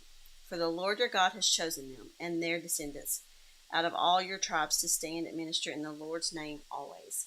If a Levite moves from one of your towns anywhere in Israel where he is living and comes in all earnestness to the place the Lord will choose, he may minister in the name of the Lord his God like all his fellow Levites who serve there in the presence of the Lord. He is to share equally in their benefits, even though he has received money from the sale of family possessions. When you enter the land the Lord your God is giving you, do not learn to imitate the detestable ways of the nations there. Let no one be found among you who sacrifices their son or daughter in the fire, who practices divination or sorcery, interprets omens, engages in witchcraft or casts spells, or who is a medium or spiritist, or who consults the dead. Anyone who does this is detestable to the Lord. Because of these same detestable practices, the Lord your God will drive out those nations before you. You must be blameless before the Lord your God. The nations you will dispossess listen to those who practice sorcery or divination. But as for you, the Lord your God has not permitted you to do so. The Lord your God will raise up for you a prophet like me from among you, from your fellow Israelites. You must listen to him. For this is what you asked of the Lord your God at Horeb, or the day of assembly, when you said, Let us not hear the voice of the Lord our God, nor see this great fire any more, or we will die. The Lord said to me, What they say is good. I will raise up from them a prophet like you from among their fellow Israelites, and I will put my words in his mouth. He will tell them everything I command you. I myself will call to account anyone who does not listen to my words that the prophet speaks in my name. But a prophet who presumes to speak in my name anything I have not commanded, or a prophet who speaks in the name of other gods, is to be put to death. You may say to yourselves, How can we know when a message has not been spoken by the Lord? If what a prophet proclaims in the name of the Lord does not take place or come true, that is a message the Lord has not spoken. That prophet has spoken presumptuously. Do not be alarmed. Chapter 19. When the Lord your God has destroyed the nations whose land he is giving you, and when you have driven them out and settled in their towns and houses, then set aside for yourselves 3 cities in the land the Lord your God is giving you to possess. Determine the distances involved and divide into 3 parts the land the Lord your God is giving you as an inheritance, so that a person who kills someone may flee for refuge to one of these cities. This is the rule concerning anyone who kills a person and flees there for safety, anyone who kills a neighbor unintentionally, without malice aforethought. For instance, a man may go into the forest with his neighbor to cut wood, and as he swings his axe to fell a tree, the head may fly off and hit his neighbor and kill him. That man may flee to one of these cities and save his life. Otherwise, the avenger of blood might pursue him in a rage, overtake him if the distance is too great, and kill him even though he is not deserving of death, since he did it to his neighbor without malice aforethought. This is why I command you to set aside for yourselves 3 cities. If the Lord your God enlarges your territory as he promised on oath to your ancestors, and gives you the whole land he promised them, because you carefully follow all these laws I command you today, to love the Lord your God and to walk always in obedience to him, then you are to set aside 3 more cities. Do this so that innocent blood will not be shed in your land, which the Lord your God is giving you as your inheritance, and so that you will not be guilty of bloodshed. But if out of hate someone lies in wait, assaults and kills a neighbor, and then flees to one of these cities, the killer shall be sent for by the town elders, be brought back from the city, and be handed over to the avenger of blood to die. Show no pity. You must purge from Israel the guilt of shedding innocent blood, so that it may go well with you.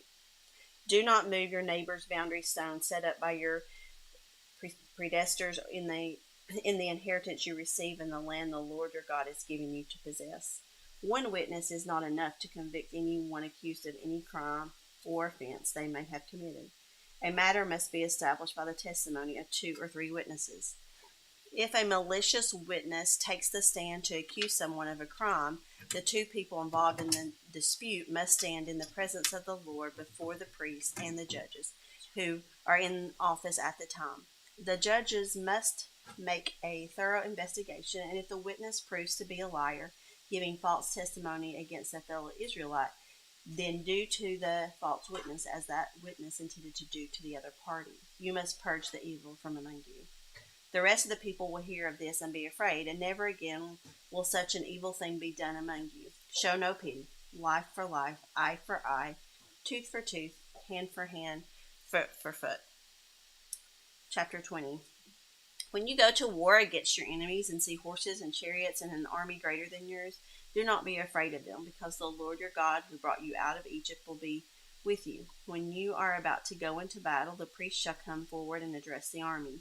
He shall say, Hear, Israel, today you are going into battle against your enemies. Do not be faint-hearted or afraid. Do not panic or be terrified by them. For the Lord your God is the one who goes with you to fight for you against your enemies to give you victory. The officers shall say to the army, Has anyone built a new house and not yet begun to live in it? Let him go home, or he may die in battle and someone else may begin to live in it. Has anyone planted a vineyard and not begun to enjoy it? Let him go home, or he may die in battle and someone else enjoy it. Has anyone become pledged to a woman and not married her? Let him go home, or he may die in battle and someone else marry her. Then the officers shall add, Is anyone afraid or faint-hearted? Let him go home, so that his fellow soldiers will not become disheartened too. When the officers have finished speaking to the army, they shall appoint commanders over it. When you march up to attack a city, make its people an offer of peace. If they accept and open their gates, all the people in it shall be subject to forced labor and shall work for you. If they refuse to make peace and they engage you in battle, lay siege to that city. When the Lord your God delivers it into your hand, put to the sword all the men in it. As for the women, the children, the livestock, and everything else in the city, you may take these as plunder for yourselves, and you may use the plunder the Lord your God gives you from your enemies. This is how you are to treat all the cities that are at a distance from you and do not belong to the nations nearby. However, in the cities of the nations the Lord your God is giving you as an inheritance, do not leave alive anything that breathes. Completely destroy them: the Hittites, the Amorites, the Canaanites, the Perizzites, the Hivites, and Jebusites, as the Lord your God has commanded you. Otherwise they will teach you to follow all the detestable things they do in worshiping their gods, and you will sin against the Lord your God. When you lay siege to a city for a long time, fighting against it to capture it, do not destroy its trees by putting an axe to them, because you can eat their fruit. Do not cut them down. Are the trees people that you should besiege them? However, you may cut down trees that you know are not fruit trees and use them to build siege works until the city at war with you falls. Chapter 21. If someone is found slain, lying in a field in the land the Lord your God is giving you to possess, and it is not known who the killer was, your elders and judges shall go out and measure the distance from the body to the neighboring town. Then the elders of the town nearest the body shall take a heifer that has never been worked and has never worn a yoke, and let it down to a valley that has not been plowed or planted, and where there is a flowing stream. There in the valley they are to break the heifer's neck. The Levitical priest shall step forward, for the Lord your God has chosen them to minister and to pronounce blessings in the name of the Lord, and to decide all cases of dispute and assault. Then all the elders of the town and nearest the body shall wash their hands over the heifer whose neck was broken in the valley, and they shall declare, Our hands did not shed this blood, nor did our eyes see it done. Accept this atonement for your people, Israel, whom you have redeemed, Lord, and do not hold your people guilty of the blood of an innocent person. Then the bloodshed will be atoned for, and you will have purged from yourselves the guilt of shedding innocent blood, since you have done what is right in the eyes of the Lord. When you go to war against your enemies, and the Lord your God delivers them into your hands, and you take captives, if you notice among the captives a beautiful woman and are attracted to her, you may take her as your wife. Bring her into your home and have her shave her head, trim her nails, and put aside the clothes she was wearing when captured. After she has lived in your house and mourned her father and mother for a full month, then you may go to her and be her husband, and she shall be your wife. If you are not pleased with her, let her go wherever she wishes. You must not sell her or treat her as a slave, since you have dishonored her. If a man who has two wives, and he loves one but not the other, and both bear his sons, but the firstborn is the son of the wife he does not love, when he wills his property to his sons, he must not give the rights of the firstborn to the son of the wife he loves, in preference to his actual firstborn. The son of the wife he does not love, he must acknowledge the son of his unloved wife as the firstborn by giving him a double share of all he has. The son is the first sign of his father's strength. The right of the firstborn belongs to him. If someone has a stubborn and rebellious son who does not obey his father and mother and will not listen to them when they discipline him, his father and mother shall take hold of him and bring him to the elders at the gate of his town. They shall say to the elders, This son of ours is stubborn and rebellious. He will not obey us. He is a glutton and drunkard. Then all the men of his town are to stone him to death. You must purge the evil from among you. All Israel will hear of it and be afraid. If someone guilty of a capital offense is put to death and their body is exposed on a pole, you must not leave the body hanging on the pole overnight. Be sure to bury it that same day, because anyone who is hung on a pole and is under God's curse. You must not desecrate the land the Lord your God is giving you as an inheritance.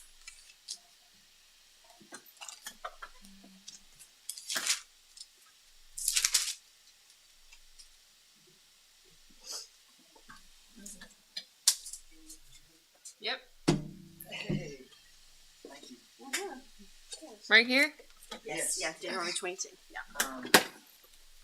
Would you let people know we still have silent times if they want to sign up? So mostly it's at night between 1 a.m., 1:30 a.m. and 4. But I think Felicia might come up to do it. We have one at 11:30 tonight, 11:30 midnight, and the middle of the night, 1 to 4 too. So You want me to tell them Yep. on Facebook? Okay. you can.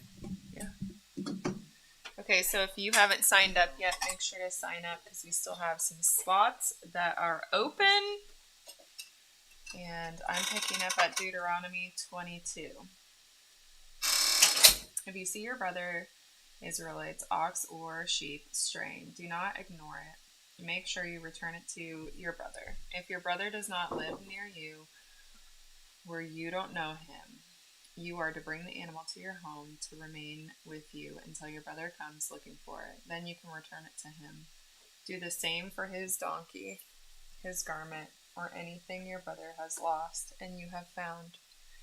You must not ignore it. If you see your brother's donkey or ox fallen down on the road, do not ignore it. Help him lift it up.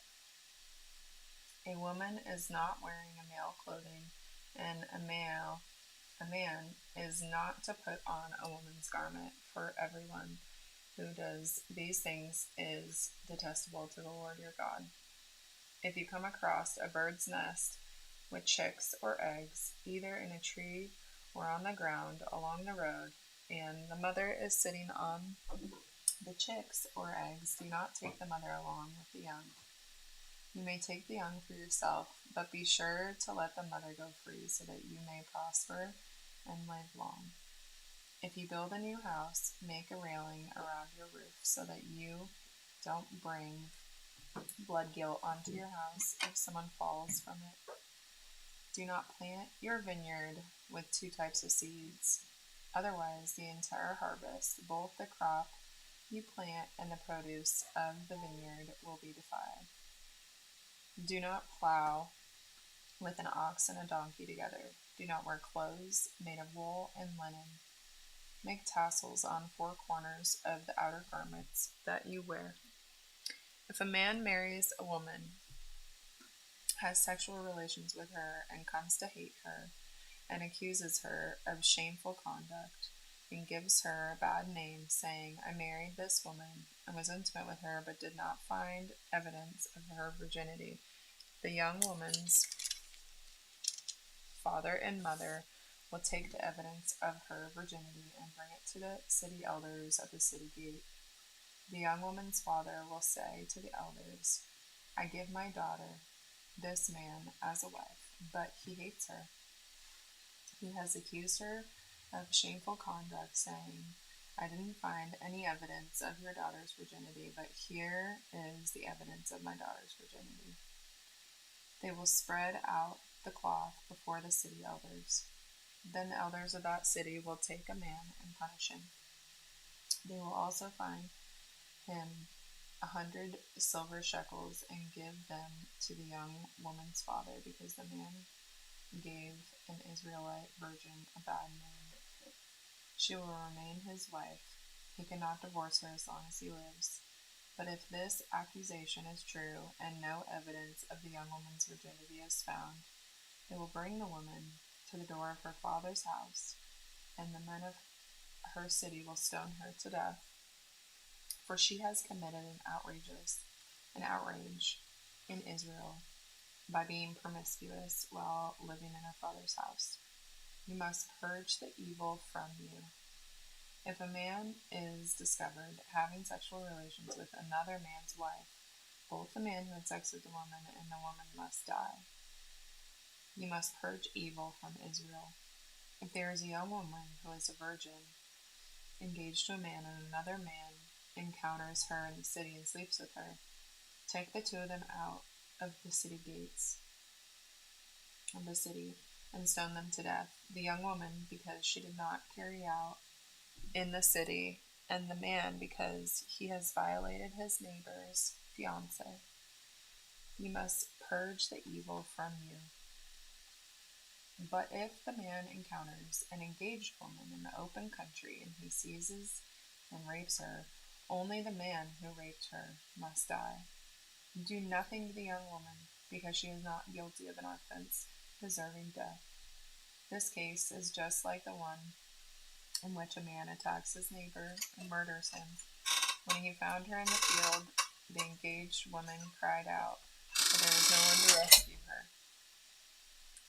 If a man encounters a young woman, a virgin who is not engaged, takes hold of her and rapes her, and they are discovered. Does he want half of my time? No, he's coming up for 10. Oh, perfect. Unless you need to go. No, I'm good. If a man encounters a young woman, a virgin who is not engaged, take hold of her and rapes her, and they are discovered. The man who raped her is to give the young woman's father 50 silver shekels, and she will become his wife because he violated her. He cannot divorce her as long as he lives. A man is not to marry his father's wife. He must not violate his father's marriage bed. Deuteronomy 23. No man whose testicles have been crushed or whose penis has been cut off may enter the Lord's assembly. No one of the illegitimate birth may enter the Lord's assembly. None of his descendants, even to the 10th generation, may the Lord's assembly. No Ammonite or Moabite may enter the Lord's assembly. None of their descendants, even to the 10th generation, may ever enter the Lord's assembly. This is because they did not meet you with food and water on the journey after you came out of Egypt, and because Balaam son of Beor from Pethor in Aramea was hired to curse you. Yet the Lord your God would not listen to Balaam, but he turned the curse into a blessing for you because the Lord your God gives you. Never pursue their welfare or prosperity as long as you live. Do not despise the enemy in night because he is your brother. Do not despise an Egyptian because you are a resident alien in his land. The children born to them in the 3rd generation may enter the Lord's assembly.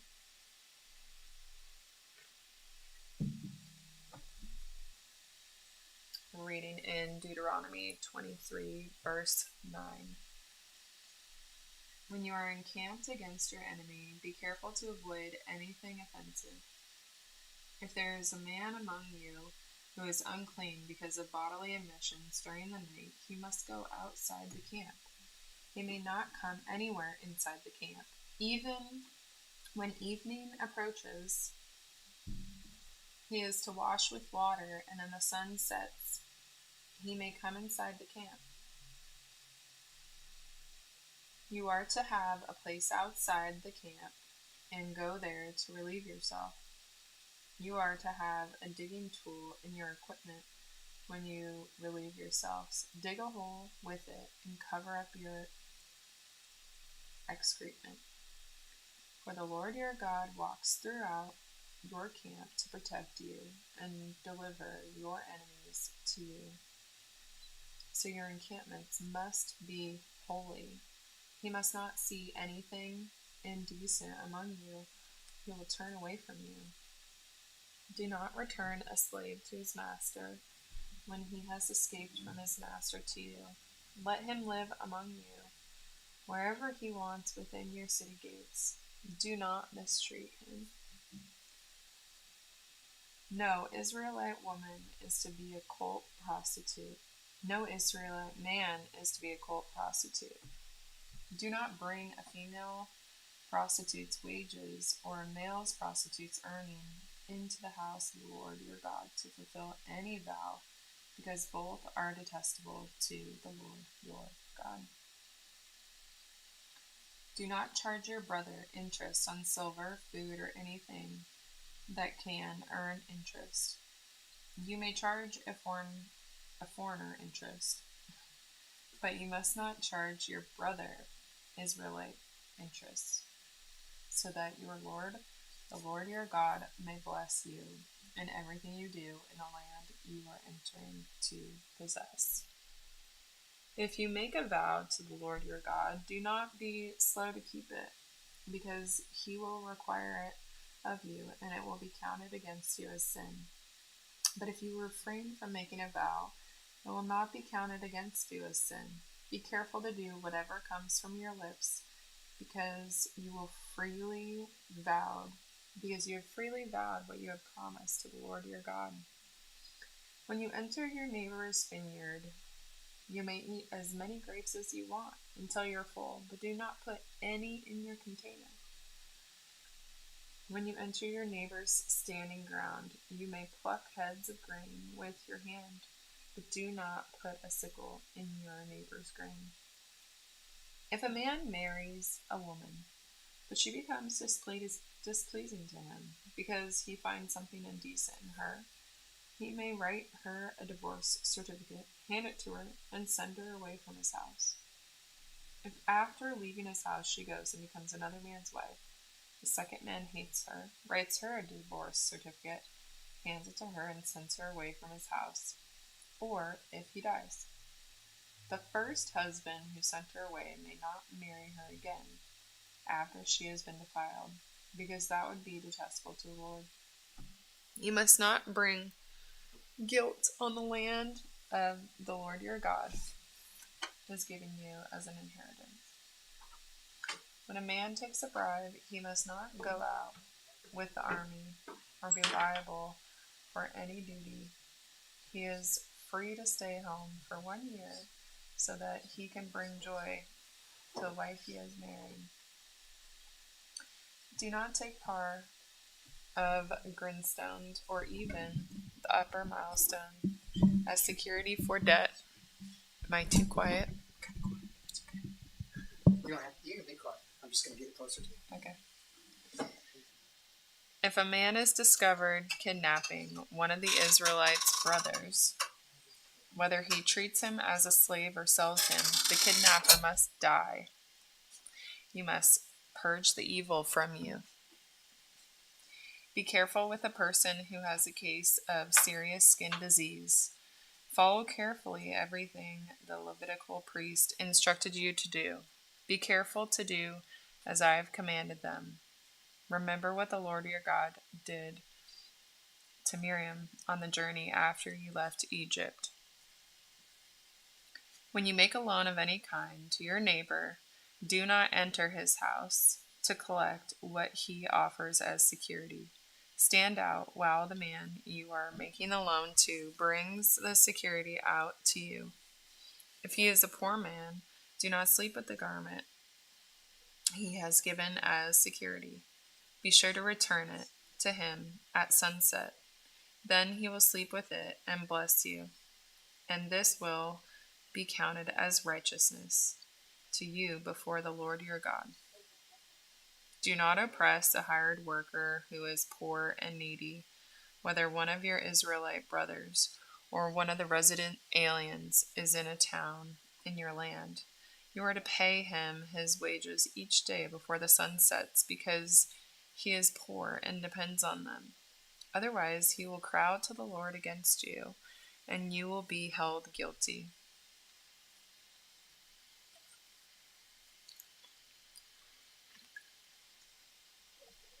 Fathers are not to be put to death for their children, and children are not to be put to death for their fathers. Each person will be put to death for his own sin. Do not deny justice to a resident alien or a fatherless child. Do not take a widow's garment as security. Remember that you were a slave in Egypt, and the Lord your God redeemed you from there. Therefore, I am commanding you to do this. When you reap the harvest in your field, and when you forget a sheaf in the field, do not go back and get it. It is to be left for the resident alien, the fatherless, the widow, so that the Lord your God may bless you in all the work of your hands. When you knock down the fruit from your olive tree, do not go over the branches again. What remains will be for the resident alien, the fatherless, and the widow. When you gather the grapes of your vineyard, do not glean what is left. What remains will be for the resident alien, the fatherless, and the widow. Remember that you were a slave in the land of Egypt. Therefore, I am commanding you to do this. Deuteronomy 25. If there is a dispute between men, they are to go to the court, and the judges will hear their case. They will clear the innocent and condemn the guilty. If the guilty party deserves to be flogged, the judge will make him lie down and be flogged in his presence with the number of lashes appropriate for his crime. He may be flogged with 40 lashes, but no more. Otherwise, if he is flogged with more lashes than these, your brother will be degraded in your sight.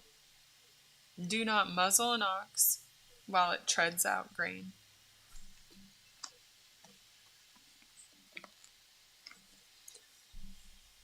When brothers live on the same property and one of them dies without a son, the wife of the dead man may not marry a stranger outside the family.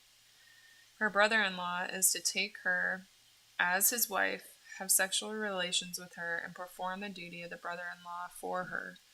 For the son she bears will carry the name of the dead brother, so his name will not be blotted out from Israel.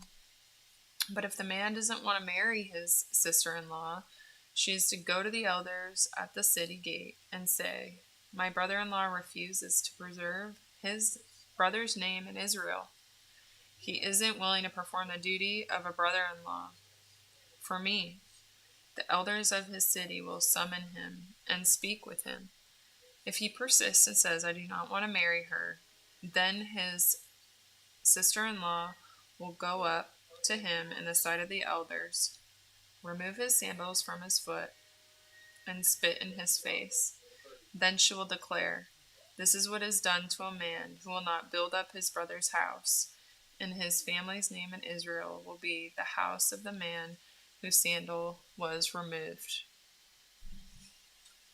If two men are fighting with each other, and the wife of one steps in to rescue her husband from the one striking him, and she pulls out her hand and grabs his genitals, you are to cut off her hand. Do not show pity. Do not have differing weights in your bag, one heavy and one light. Do not have differing dry measures in your house, a larger and a smaller. You must have a full honest weight, a full and honest dry measure, so that you may live in the land of the Lord your God is giving you. For everyone who does such things and acts unfairly is detestable to the Lord your God. Remember what the Amalekites did to you on the journey after you left Egypt. They met you along the way and attacked all your stragglers from behind when you were tired and weary. They did not fear God.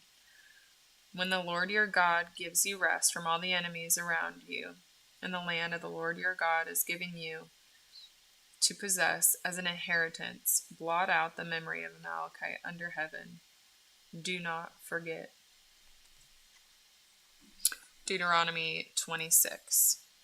When you enter the land your God is giving you as an inheritance, and you take possession of it and live in it, take some of the first of all the land's produce that you harvest from the land the Lord your God is giving you, and put it in a basket.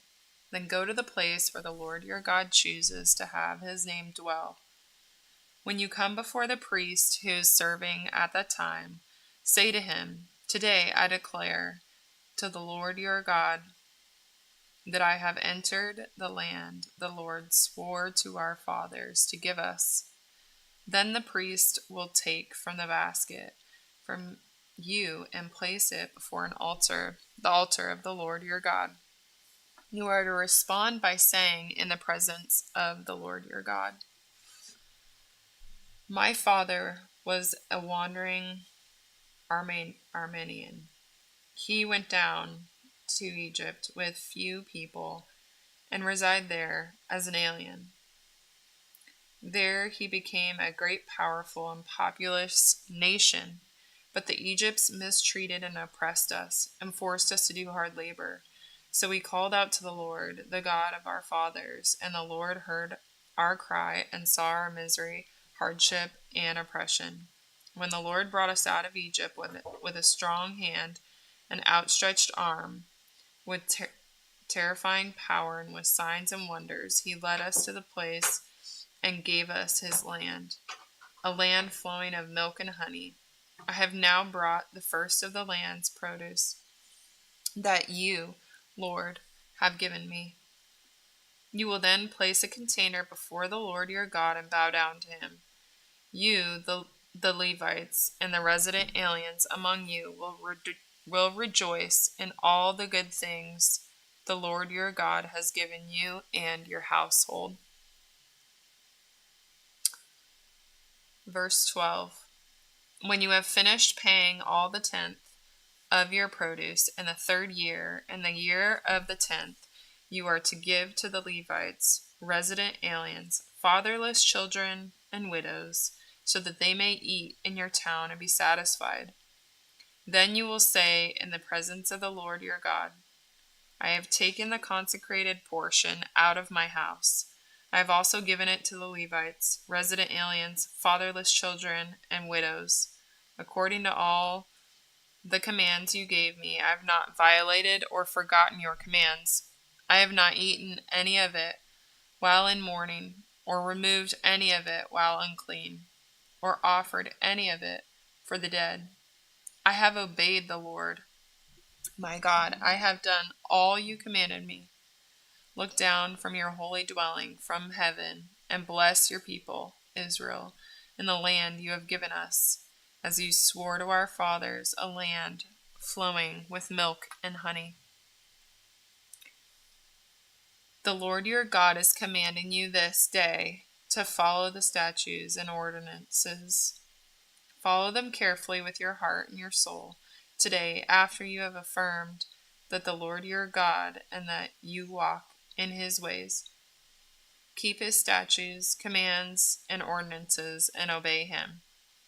And today the Lord has affirmed that you are his own possession, as he promised you, that you are to keep all his commands, that he will elevate you to praise, fame, and glory above all nations he has made, and that you will be a holy people to the Lord your God, as he promised.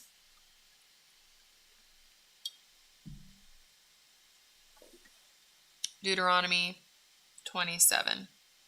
Moses and the elders of Israel commanded the people, keep every command I am giving you today. When you cross the Jordan into the land the Lord your God is giving you, set up large stones and cover them with plaster. Write all the words of the law on the stones after you cross and enter the land the Lord your God is giving you, the land flowing with milk and honey, as the Lord your God of the fathers has promised you. When you have crossed the Jordan, you are to set up these stones on Mount Ebal, as I am commanding you today, and you are to cover them with plaster. Build an altar of stones there to the Lord your God. Do not use any iron tool on them. Use uncut stones to build the altar of the Lord your God, and offer burnt offerings to the Lord your God on it. There you are to sacrifice fellowship offerings. Eat and rejoice in the presence of the Lord your God. Write clearly all the words of this law on the plastered stones. Verse 9. Moses and the Levitical priest spoke to all Israel. Be silent, Israel, and listen. This day you have become a people of the Lord your God. Obey the Lord your God and follow his commands and statutes I'm giving you today. On that day Moses commanded the people, when you have crossed the Jordan, these tribes will stand on Mount Grimmez to bless the people: Simeon, Levi, Judah, Issachar, Joseph, and Benjamin. And these tribes will stand on Mount Ebal to deliver the curse: Reuben, Gad, Asher, Zebulun, Dan, and Naphtali. The Levites will proclaim in a loud voice to every Israelite: the person who makes carved idol or casts which is detestable to the Lord, the work of a craftsman, and sets it up in secret, is cursed. And all the people will reply, Amen. The one who dishonors his father or mother is cursed. And all people will say, Amen. The one who moves his neighbor's boundary marker is cursed. And all the people will say, Amen. The one who leads a blind person astray on the road is cursed. And all the people will say, Amen. The one who denies justice to a resident alien, a fatherless child, or a widow is cursed. All the people will say, Amen. The one who sleeps with his father's wife is cursed, for he will violate his father's marriage bed. And all the people will say, Amen. The one who has sexual intercourse with an animal is cursed. And all the people will say, Amen. The one who sleeps with his sister, whether his father's daughter or his mother's daughter, is cursed. And all the people will say, Amen. The one who sleeps with his mother-in-law is cursed. And all the people will say, Amen. The one who secretly kills his neighbor is cursed. All the people will say, Amen. The one who accepts a bribe to kill an innocent person is cursed. All the people will say, Amen. Anyone who does not put the words of this law into practice is cursed. And all the people will say, Amen.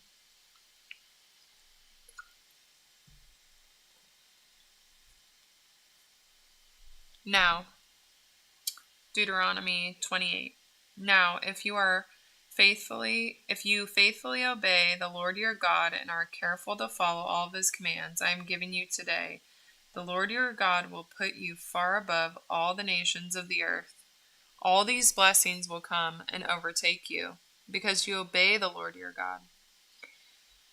You will be a blessing in the city and blessed in the country. Your offspring will be blessed, and your land's produce, and the offspring of your livestock, including the young of your herds, and the newborn of your flocks.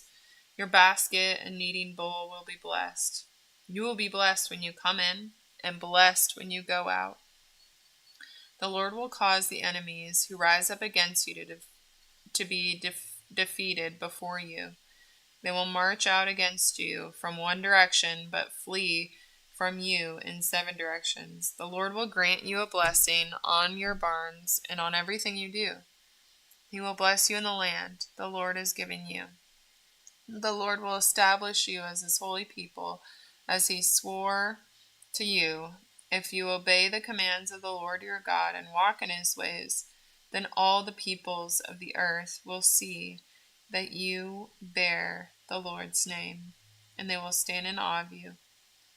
The Lord will make you prosper abundantly with the offspring of your livestock, and your land's produce in the land the Lord swore your fathers to give you. The Lord will open for you his abandoned storehouse and sky, and give your land rain in a season, and to bless all the work of your hands. You will lend to many nations, and you will not borrow. The Lord will make you the head and not the tail.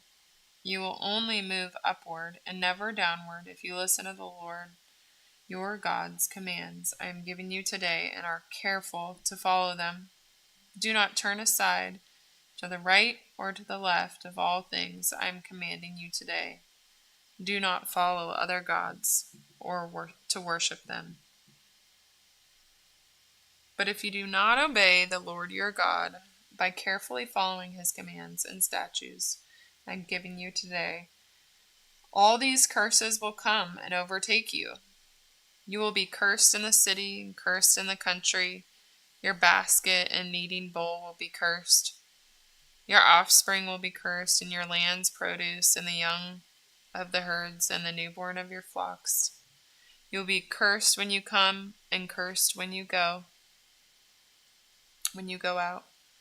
The Lord will send against you curses, confusion, and rebuke everything you do until you destroy and quickly perish because of the wickedness of your actions in abandoning me. The Lord will make silence cling to you until he has exterminated you from the land you are entering to possess. The Lord will afflict you with wasting disease, fever, inflammation, burning heat, drought, blight, and mildew. These will pursue you until you perish. The sky above you will be bronze, and the earth beneath you iron. The Lord will turn the rain of your land into falling dust. It will descend on you from the sky until you are destroyed. The Lord will cause you to be defeated before your enemies. You will march out against them from one direction, but flee from them in several directions. You will be an object of horror to the kingdoms of the earth. Your corpse will be food for all the birds of the sky and the wild animals of the earth, with no one to scare them away. You're good? Thank you, Julie. Mm-hmm. I'll show you. Should visit him often. Come and hang out here. All right. Straight here. All right. Good morning. All right, so I'm old and I don't see well, so we're going to run with it from here. The Lord will afflict you with the boils of Egypt, tumors, a festering rash, and scabies from which you cannot be cured. The Lord will afflict you with madness, blindness, and mental confusion, so that at noon you will grope as a blind person gropes in the dark. You will not be successful in anything you do. You will only be oppressed and robbed continually, when no one will help you. You will become engaged to a woman, but another man will rape her.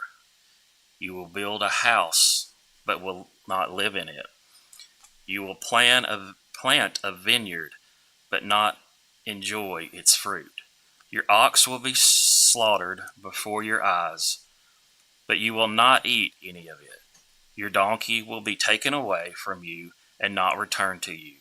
Your flock will be given to your enemies, and no one will help you. Your sons and daughters will be given to another people, while your eyes grow weary, looking for them every day. But you will be powerless to do anything. A people you don't know will eat your land's produce and everything you have labored for. You will only be oppressed and crushed continually. You will be driven mad by what you see. The Lord will afflict you with painful and incurable boils on your knees and thighs, from the sole of your foot to the top of your head. The Lord will bring you and your king that you have appointed to a nation neither you nor your fathers have known, and there you will worship other gods of wood and stone. You will become an object of horror, scorn, and ridicule among all the peoples where the Lord will drive you. You will sow much seed in the field, but harvest little, because locusts will devour it. You will plant and cultivate vineyards, but not drink the wine or gather the grapes, because worms will eat them. You'll have olive trees throughout your territory, but not moisten your skin with oil, because your olives will drop off. You will father sons and daughters, but they will not remain yours, because they will be taken prisoner. Buzzing insects will take possession of all of your trees and your land's produce.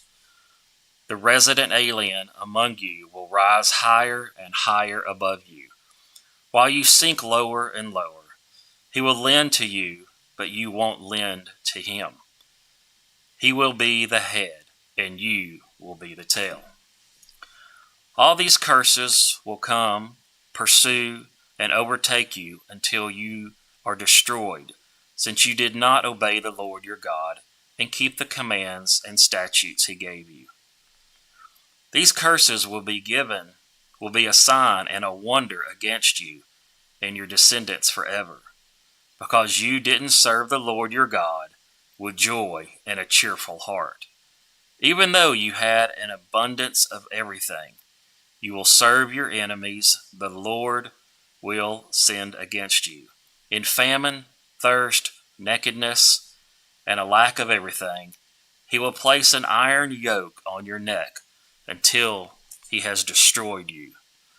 The Lord will bring a nation from far away, from the ends of the earth, to swoop down on you like an eagle, a nation whose language you won't understand, a ruthlessness nation, showing no respect for the old and not sparing the young. They will eat the offspring of your livestock and your land's produce until you are destroyed.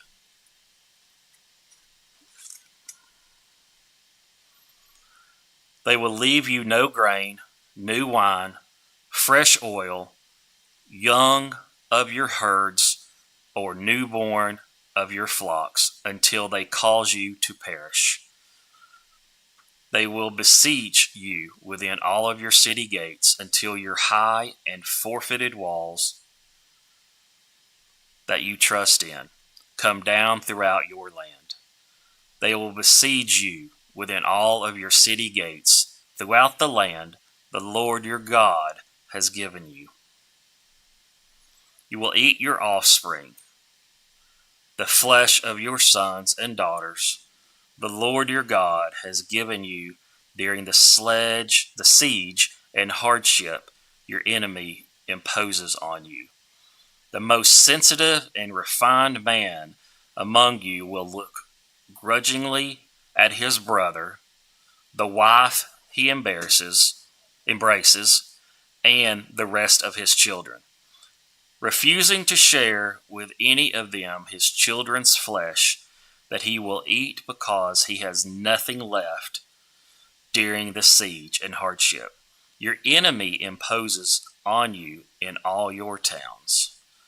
The most sensitive and refined woman among you, who would not venture to set the sole of her foot on the ground because of her refinement and sensitivity, will begrudge the husband she embraces, her son and her daughter, the afterbirth that comes out from between her legs, and the children she bears, because she will secretly eat them for lack of anything else during the siege and hardship your enemy imposes on you within your city gates. If you are not careful to obey all the words of this law, which are written in this scroll, by fearing the glorious and awe-inspiring name, the Lord your God, he will bring wondrous plagues on you and your descendants, severe and lasting plagues, and terrible and chronic sickness. He will afflict you again with all of the diseases of Egypt, which you dreaded, and they will cling to you. The Lord will also afflict you with every sickness and plague not recorded in the book of this law until you are destroyed. Though you were as numerous as the stars of the sky, you will be left with only a few people, because you did not obey the Lord your God, just as the Lord was glad to cause you to prosper and to multiply you, so he will also be glad to cause you to perish and to destroy yourself. You will be ripped out of the land you are entering to possess. Then the Lord will scatter you among all peoples, from one end of the earth to the other. And there you will worship other gods of wood and stone, which neither you nor your fathers have known. You will find no peace among those nations, and there will be no resting place for the sole of your foot. There the Lord will give you a trembling heart, failing eyes, and a despondent spirit. Your life will hang in doubt before you. You will be in dread night and day, never certain of survival. In the morning you will say, if only it were evening. And in the evening you will say, if only it were morning. Because all of the dread you will have in your heart, and because of what you will see, the Lord will take you back in ships to Egypt by a route that I said you would never see again. There you will see yourselves in your enemies as male and female slaves, but no one will buy you. These are the words of the covenant, like the Lord commanded Moses to make with the Israelites in the land of Moab, in addition to the covenant he had made with them to Horech. Moses summoned all Israel and said to them, You have seen with your own eyes everything the Lord did in Egypt to Pharaoh, to all his officials, and to his entire land.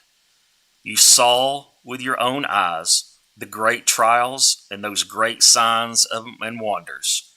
Yet, to this day, the Lord has not given you a mind to understand, eyes to see, or ears to hear. I led you 40 years in the wilderness. Your clothes and the sandals on your feet did not wear out. You did not eat food or drink wine or beer, so that you might know that I am the Lord your God. When you reach this place, King Sihon of Heshbon and King Og of Bashan came out against us in battle, while we defeated them. We took their land and gave it as an inheritance to the Reubenites, the Gadites, and half the tribe of Manasseh. Therefore, observe the words of this covenant and follow them, so that you will succeed in everything that you do.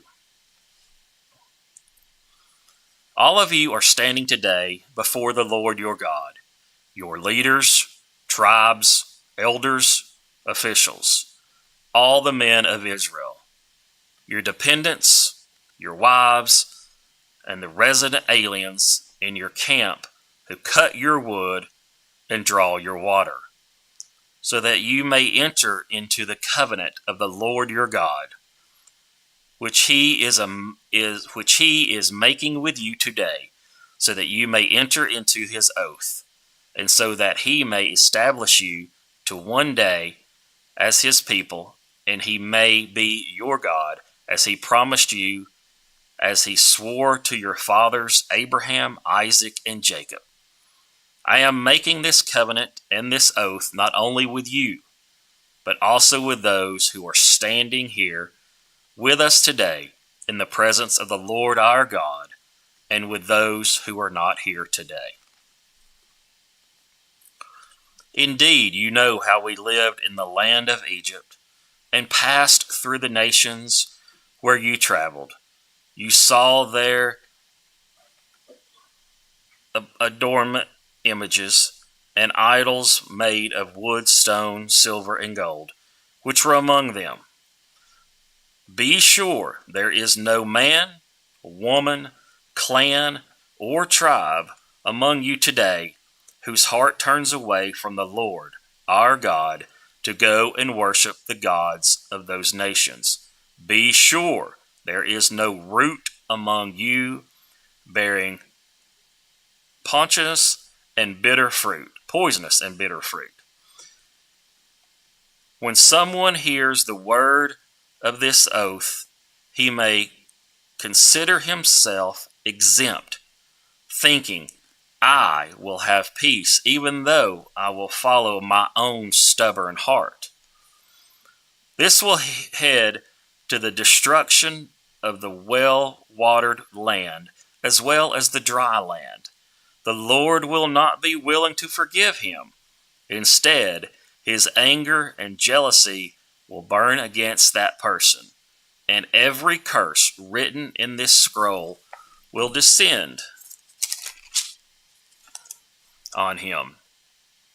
The Lord will blot out his name under heaven and single him out for harm from all the tribes of Israel, according to all the curses of the covenant written in this book of the law.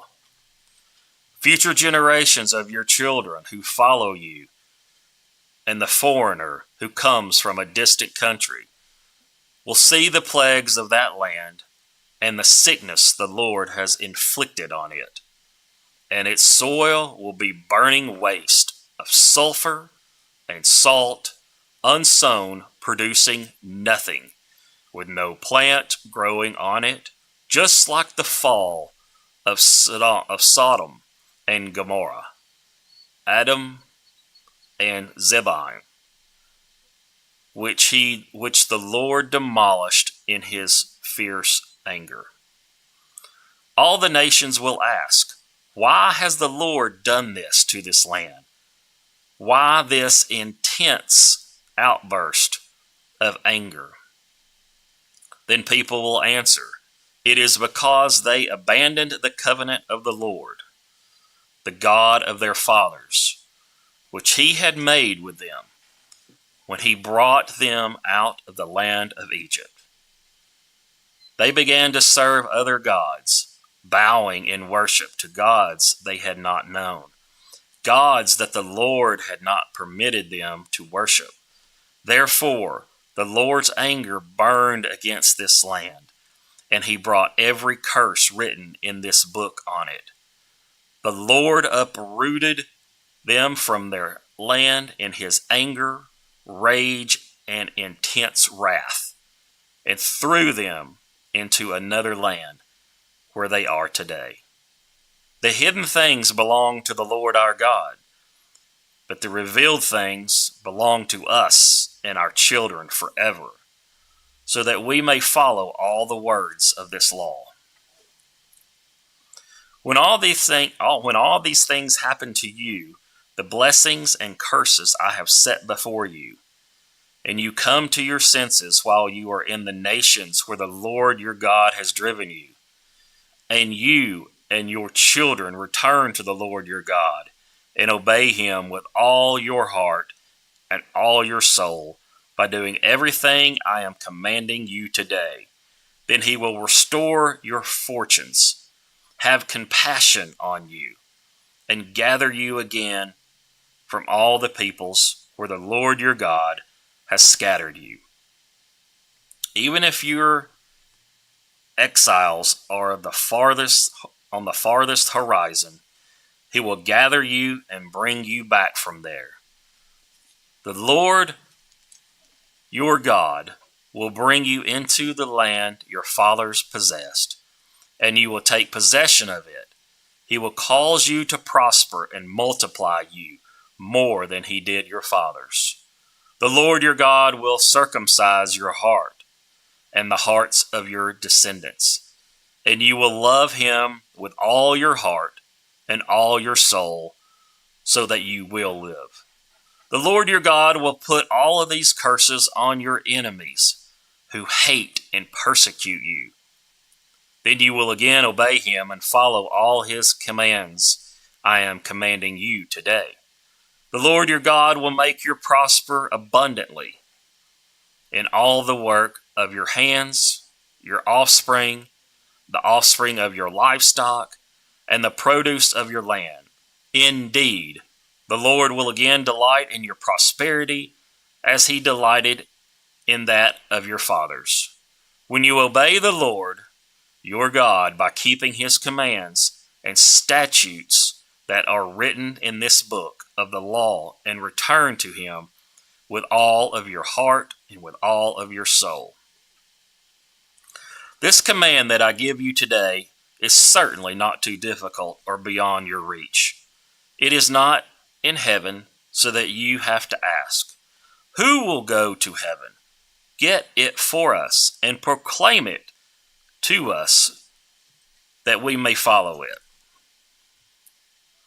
And it is not across the sea so that you have to ask, who will cross the sea, get it for us, and proclaim it to us so that we may follow it? But the message is very near you, in your mouth and in your heart, so that you may follow it. See, today I have set before you life and prosperity, death and adversity. For I am commanding you today to love the Lord your God, to walk in your ways, and to keep his commands, statutes, and ordinances, so that you may live and multiply, and the Lord your God may bless you in the land you are intending to possess.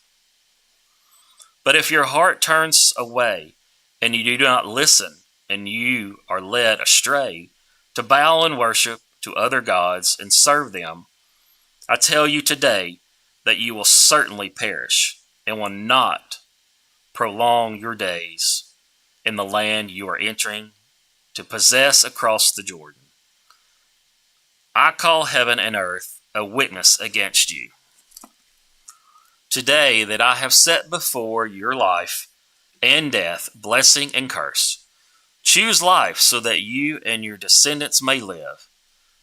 Love the Lord your God, obey him, and remain faithful to him. For he is your life, and he will prolong your days as you live in the land the Lord swore to give to your fathers, Abraham, Isaac, and Jacob. Then Moses continued to speak these words to all Israel, saying, I am now 120 years old. I can no longer act as your leader. The Lord has told me, you will not cross the Jordan. The Lord your God is the one who will cross ahead of you. He will destroy these nations before you, and you will drive them out. Joshua is the one who will cross ahead of you, as the Lord has said. The Lord will deal with them as he did Sihon and Og, the kings of the Amorites, and their land when he destroyed them. The Lord will deliver them over to you, and you must do them exactly as I have commanded you. Be strong and courageous. Don't be terrified or afraid of them. For the Lord your God is the one who will be with you. He will not leave you or abandon you. Moses then summoned Joshua and said to him in the sight of all Israel, be strong and courageous, for you will go with this people into the land the Lord swore to give to their fathers. You will enable them to take possession of it.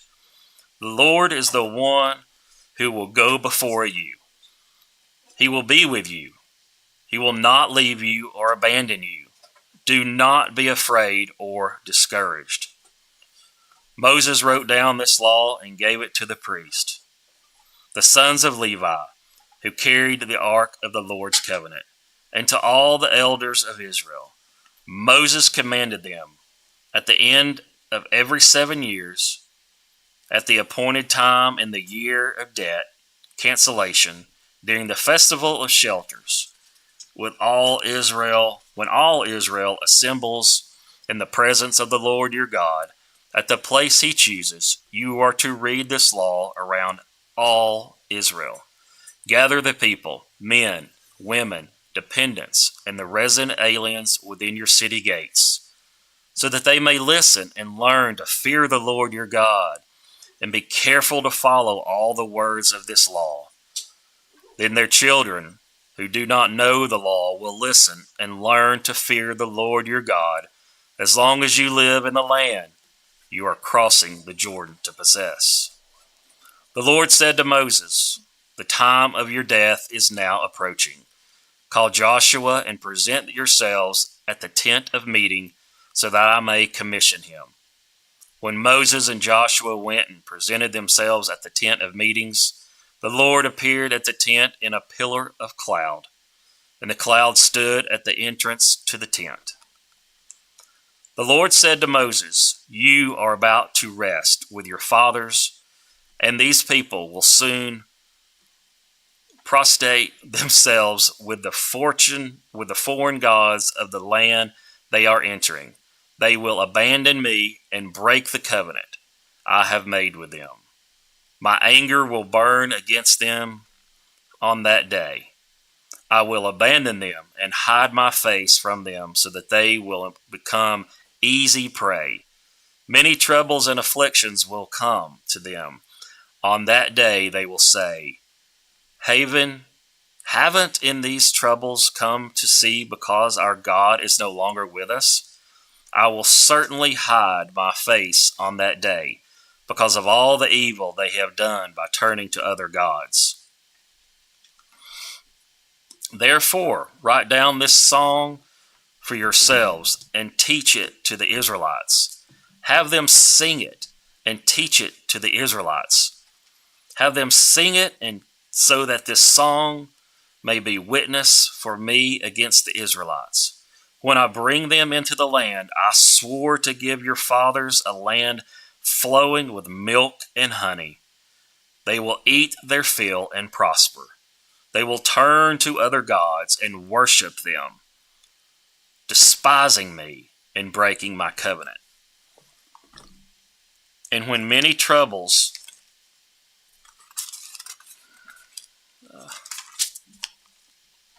and afflictions came to them, this song will testify against them, because their descendants will not have forgotten it. For I know what they are prone to do, even before I bring them into the land I swore to give them.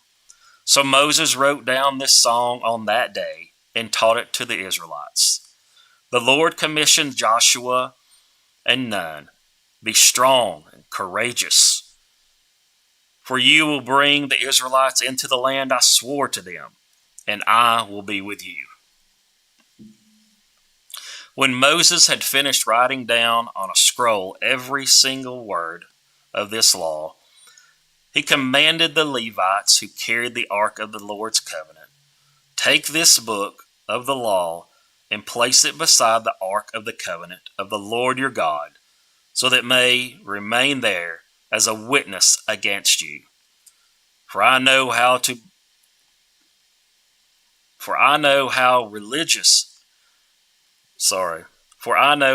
rebellious and stiff-necked you are. If you are rebellion against the Lord now, while I am still alive, how much more will you rebel after I am dead? Assemble all your tribal elders and officers before me, so I may speak these words directly to them and call heaven and earth as witness against them. For I know that after my death you will become completely corrupt and turn from the path I have commanded you. Disaster will come to you in the future, because you will do what is evil in the Lord's sight, angering him with what your hands have made. Then Moses recited aloud every single word of this song to the entire assembly of Israelites. Pay attention, heavens, and I will speak. Listen, earth, to the words from my mouth. Let my teaching fall like rain, and my word settle like dew, like gentle rain on the new grass, and showers on tender plants. For I will proclaim the Lord's name, declare the greatness of our God, the rock. His work is perfect, and his ways are just. A faithful God without bias. He is righteous and true. His people have acted corruptly toward him. This is their deceit. They are not his children, but a devious and crooked generation. Is this how you replied the Lord, your foolish and senseless people? Isn't he your father and creator? Didn't he make you and sustain you? Remember the days of the Lord. Consider the years of past generations. Ask your father, and he will tell you, your elders, and they will teach you. When the Most High gave the nations their inheritance and divided the human race, he set the boundaries of the people according to the number of people of Israel. But the Lord's portion in his people, Jacob, his own inheritance. He found him a desolate land in a barren, howling wilderness. He surrounded him, cared for him, and protected him as the pupil of his eye. He watched over his nest like an eagle and hovers over his young. He spreads his wings, catches him, and carries him on his feathers. The Lord alone led him, with no help from a foreign god. He made him ride on the heights of the land and eat the produce of the field. He nourished him with honey from the rock and oil from flinty rock, curds from the herd and milk from the flock. With the fat of lambs, rams from Bashan, and goats with the choicest grains of wheat, you drank wine from the finest grapes. Do you want to? 10:30. Thanks, Chris. Yes.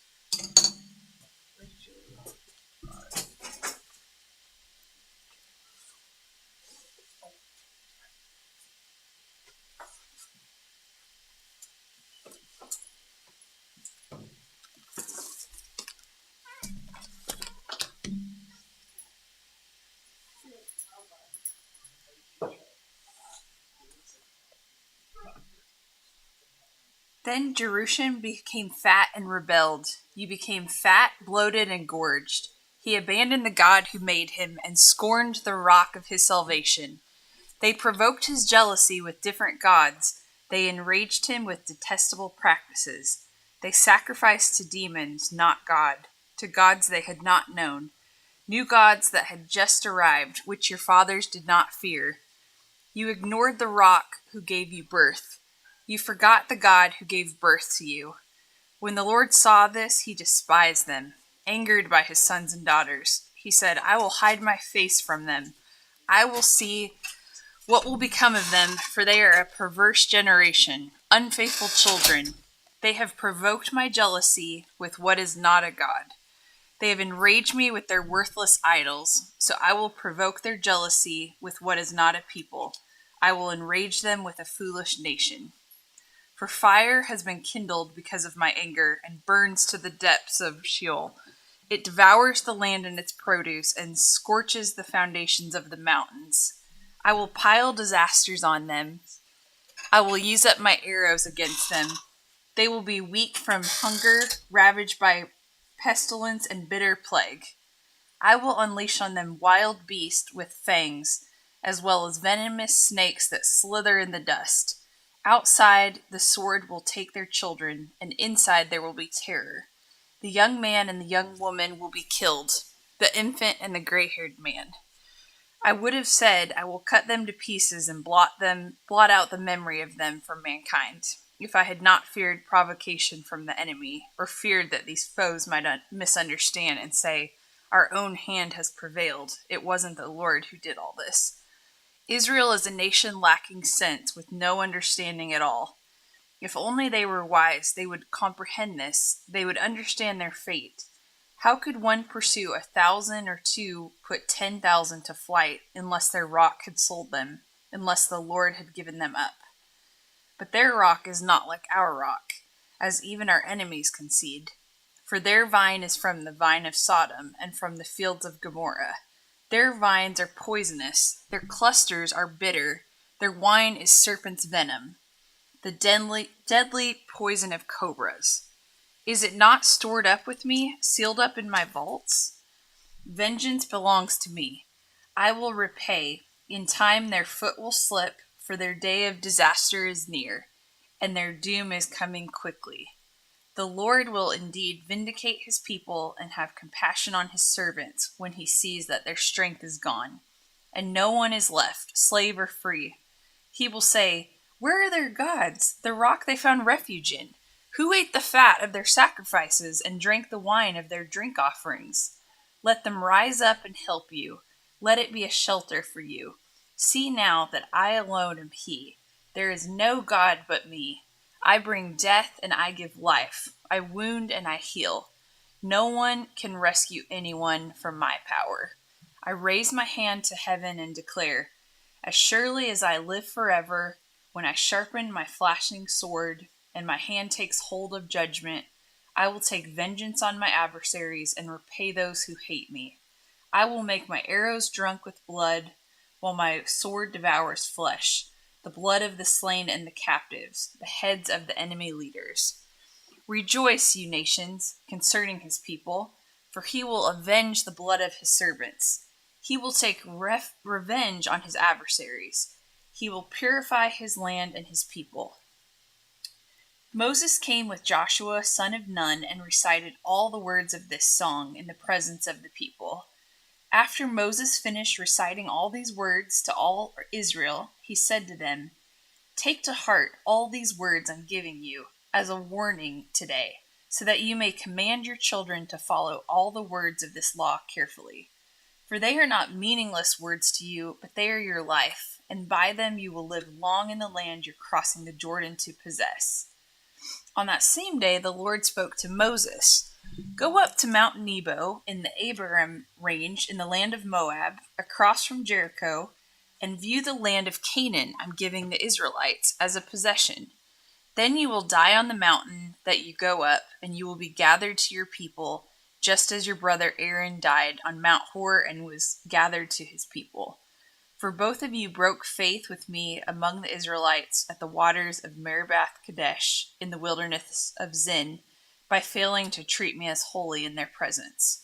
Although from a distance you will view the land that I am giving the Israelites, you will not go there."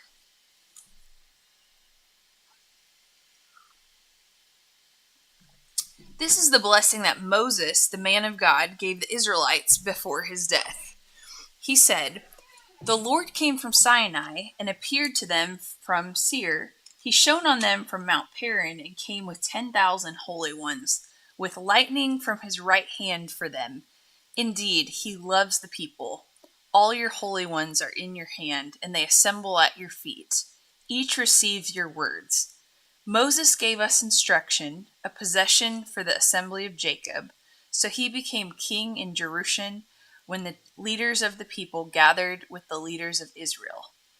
Let Reuben live and not die, though his people become few." He said this about Judah, "Lord, hear Judah's cry and bring him to his people.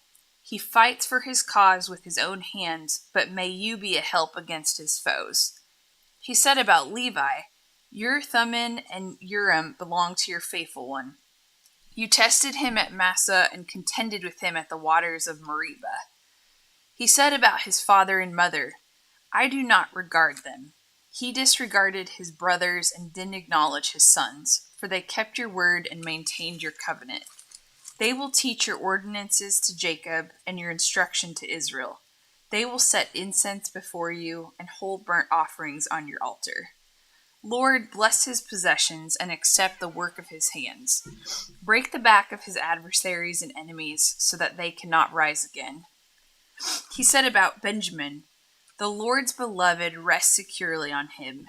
He shields him all day long, and he rests on his shoulders."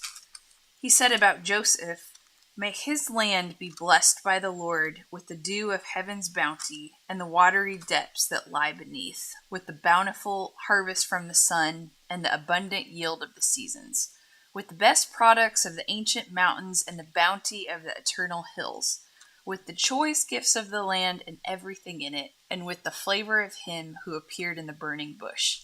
May these rest on the head of Joseph, on the brow of the prince of his brothers.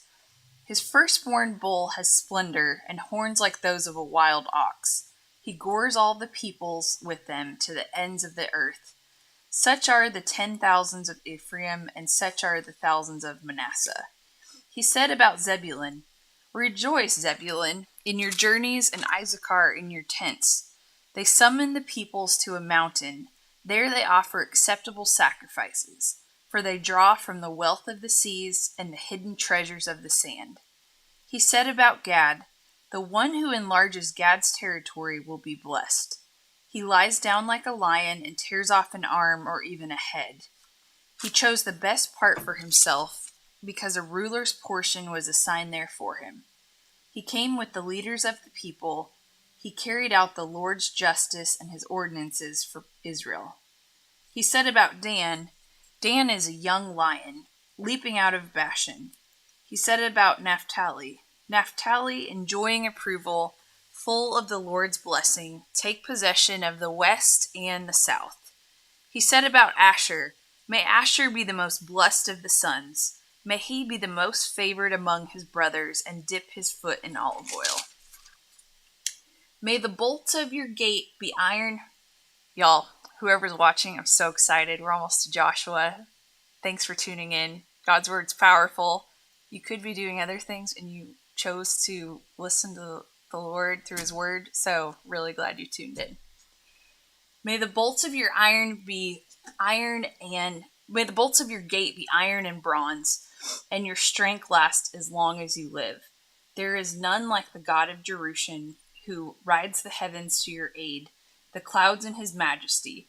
The God of old is your dwelling place, and underneath are the everlasting arms. He drives out the enemy before you and commands, Destroy. So Israel dwells securely.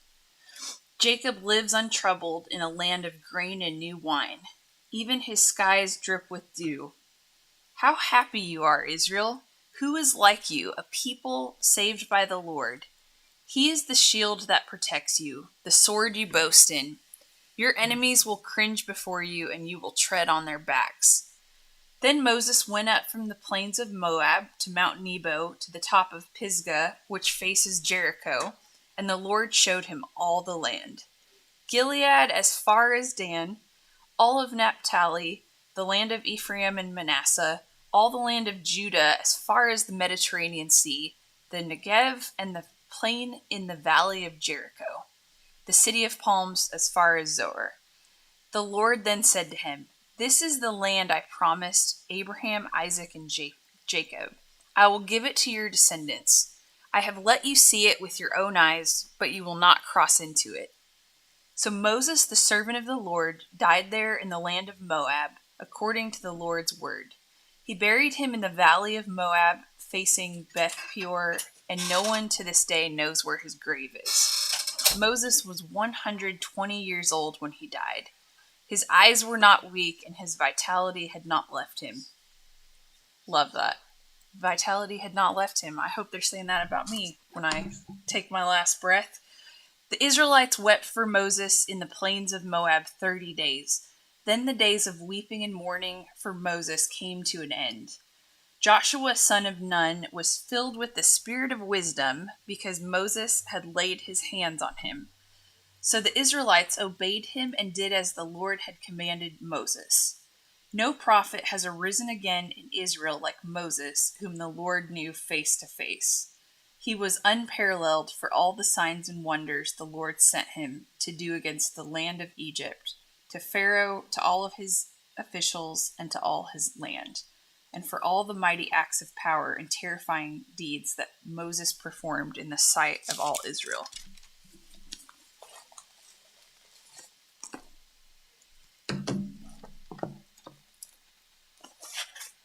Alright, I'm actually going to switch to the Bible that I brought here. Alright, we're kicking off Joshua.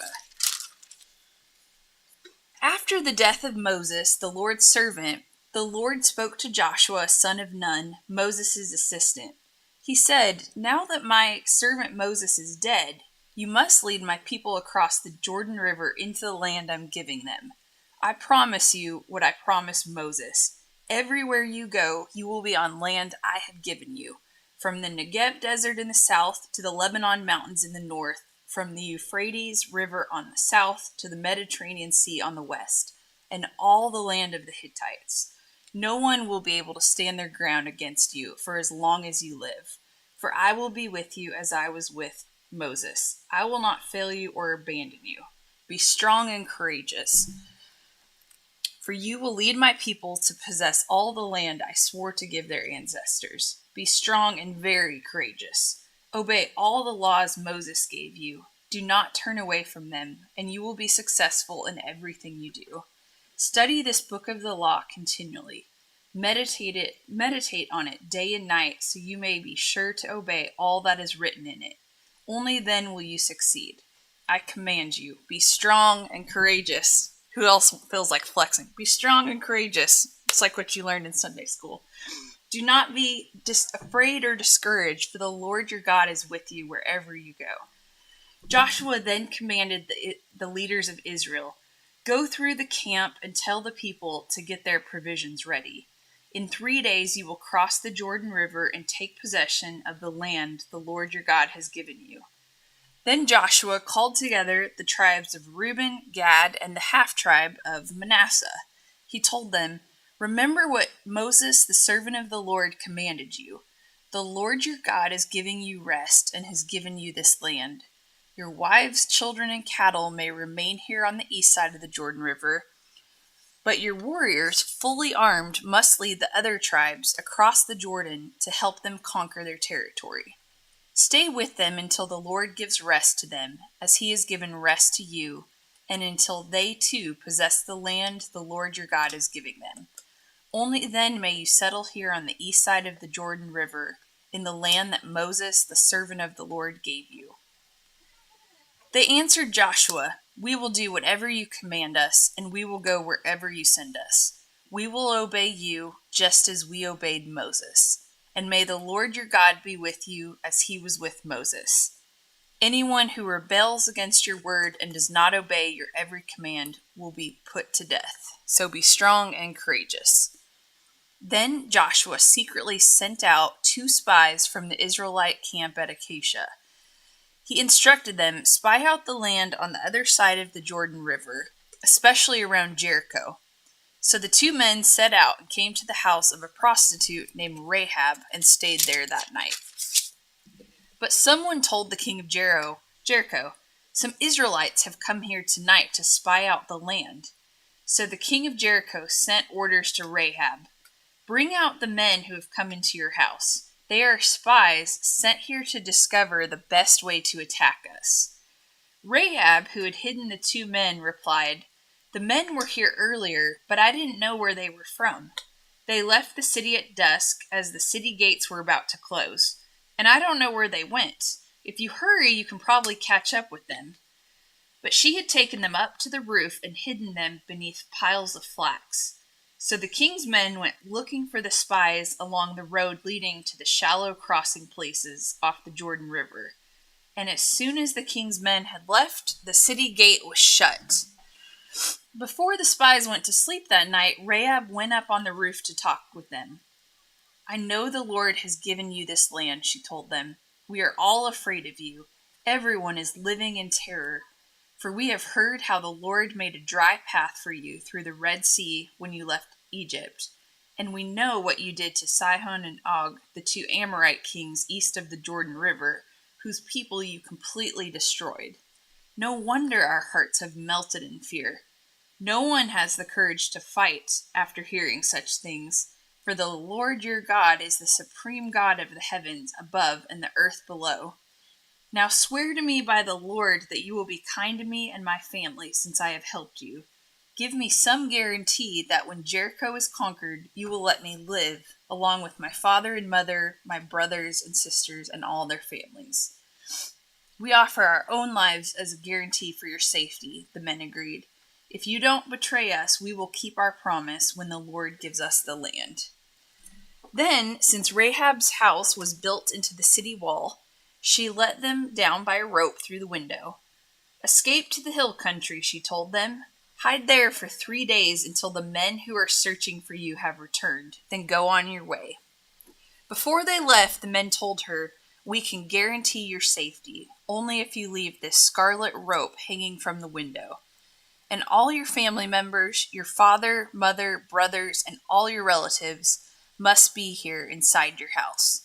If they go out into the street, they will be killed, and we cannot be held to our oath. But we swear that no one inside this house will be killed. Not a hand will be laid on any of them. If you betray us, however, we are not bound by this oath in any way." "I accept your terms," she replied, and she sent them on their way, leaving the scarlet rope hanging from the window.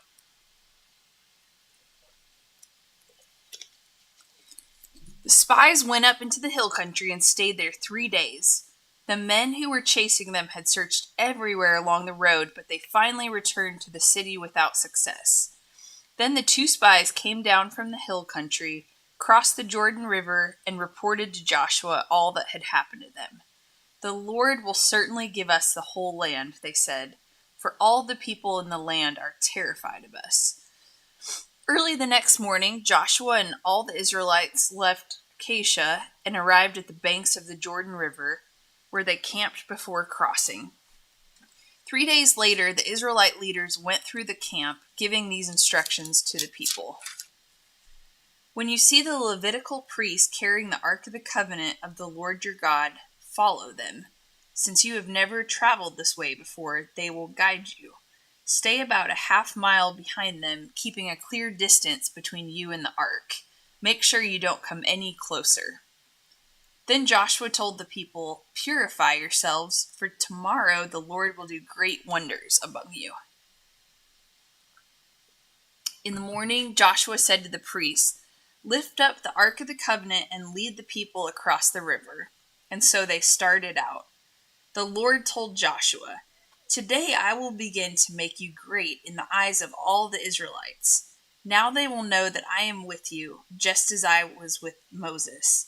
Give these instructions to the priests who are carrying the Ark of the Covenant. When you reach the banks of the Jordan River, take a few steps into the river and stop." So Joshua told the Israelites, "Come and listen to what the Lord your God says. Today you will know that the living God is among you. He will surely drive out the Canaanites, Hittites, Hivites, Perizzites, Girgashites, Amorites, and Jebusites. Think of it. The Ark of the Covenant, which belongs to the Lord of the whole earth, will lead you across the Jordan River. Now choose 12 men, one from each tribe. The priests will be carrying the Ark of the Lord of all the earth. When their feet touch the water, the flow of water will be cut off upstream, and the river will pile up there in one heap." When the people set out to cross the Jordan, the priests who were carrying the Ark of the Covenant went ahead of them. Now it was the harvest season, and the Jordan was overflowing its banks. But as soon as the feet of the priests who were carrying the ark touched the water at the river's edge, the water began piling up at a town upstream called Adam, which is near Zarethan. And the water below that flowed on to the Dead Sea until the riverbed was dry. Then all the people crossed over near the city of Jericho. Meanwhile, the priests who were carrying the Ark of the Lord's Covenant stood on dry ground in the middle of the riverbed as the people passed by them. They waited there until everyone had crossed the Jordan on dry land. When all the people were safely across the river, the Lord said to Joshua, "Now choose 12 men, one from each tribe. Tell the men to take 12 stones from where the priests are standing in the middle of the Jordan and pile them up at the place where you camp tonight." So Joshua called together the 12 men and told them, "Go into the middle of the Jordan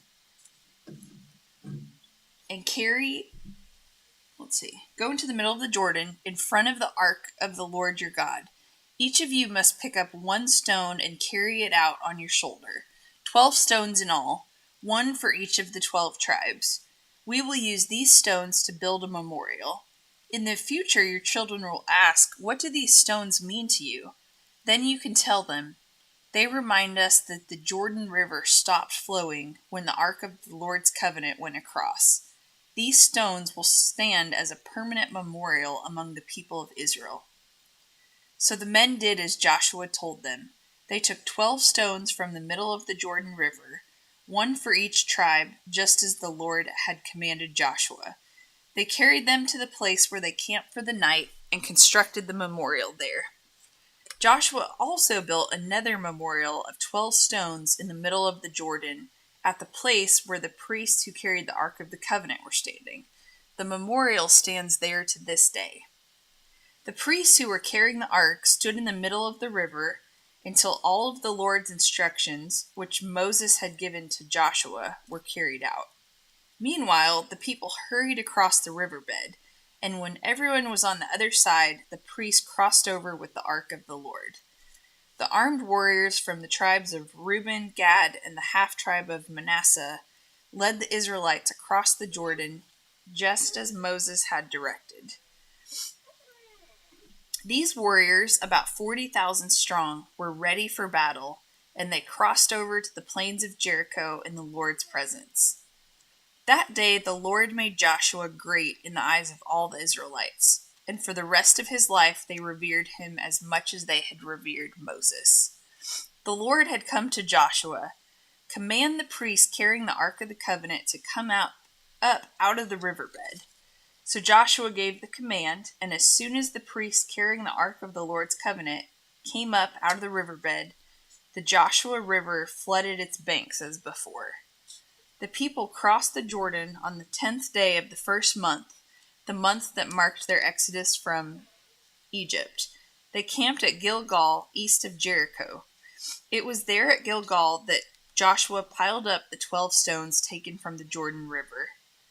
Then Joshua said to the Israelites, "In the future your children will ask, 'What do these stones mean?' Then you can tell them, 'This is where the Israelites crossed the Jordan on dry ground.' For the Lord your God dried up the river right before your eyes and kept it dry until you were all across, just as he did at the Red Sea, when he dried it up until we had all crossed over. He did this so that all nations of the earth might know the power of the Lord, and that you might fear the Lord your God forever." When all the Amorite kings west of the Jordan and all the Canaanite kings who lived along the Mediterranean coast heard how the Lord dried up the Jordan River so the people of Israel could cross, they lost heart and were paralyzed with fear. At that time, the Lord told Joshua, "Use knives of flint to make the Israelites a circumcised people again." So Joshua made flint knives and circumcised the entire male population of Israel at Gibeath Heroth. Joshua had to circumcise them because all the men who were old enough to bear arms when they had left Egypt had died in the wilderness. Those who left Egypt had all been circumcised, but none of those born after the Exodus, during the years in the wilderness, had been circumcised. The Israelites wandered in the wilderness for 40 years until all the men who were old enough to bear arms when they left Egypt had died.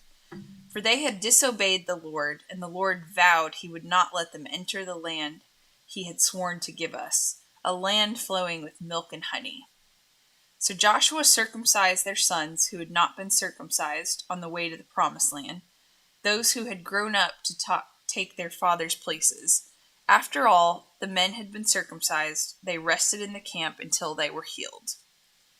Then the Lord said to Joshua, "Today I have rolled away the shame of your slavery in Egypt." So that place has been called Gilgal to this day. While the Israelites were camped at Gilgal on the plains of Jericho, they celebrated Passover on the evening of the 14th day of the first month, the month that marked their exodus from Egypt. The very next day they began to eat unleavened bread and roasted grain harvested from the land.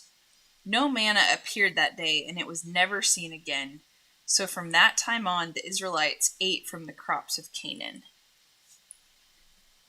As Joshua approached the city of Jericho, he looked and saw a man facing him with sword in hand.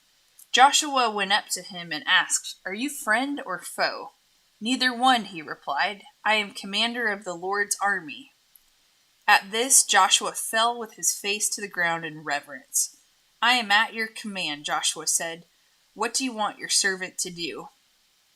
The commander of the Lord's army replied, Take off your sandals, for this is holy ground. And Joshua did as he was told.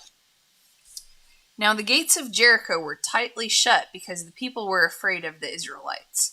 No one was allowed to go in or out. But the Lord said to Joshua, I have given you Jericho, its king, and all its mighty warriors. Your entire army is to march around the city once a day for 6 days. 7 priests will walk ahead of the ark, each carrying a ram's horn. On the 7th day, you're to march around the city 7 times, with the priests blowing their horns. When you hear the priests give one long blast on the horns, have all the people give a mighty shout, then the walls of the city will collapse, and the people can charge straight into the city.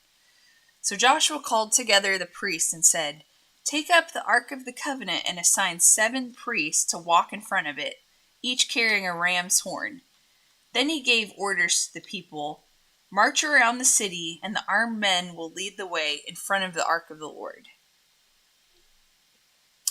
After Joshua spoke to the people, the 7 priests with the ram's horns started marching in the presence of the Lord, blowing the horns as they marched. And the priests carrying the ark of the Lord's covenant followed behind them. Armed guards marched both in front of the priests and behind the ark, with the priests continually blowing the horns. Do not shout, do not even talk, Joshua commanded. Not a single word from any of you until I tell you to shout. Then shout. So the ark of the Lord was carried around the city once that day, and then everyone returned to spend the night in the camp.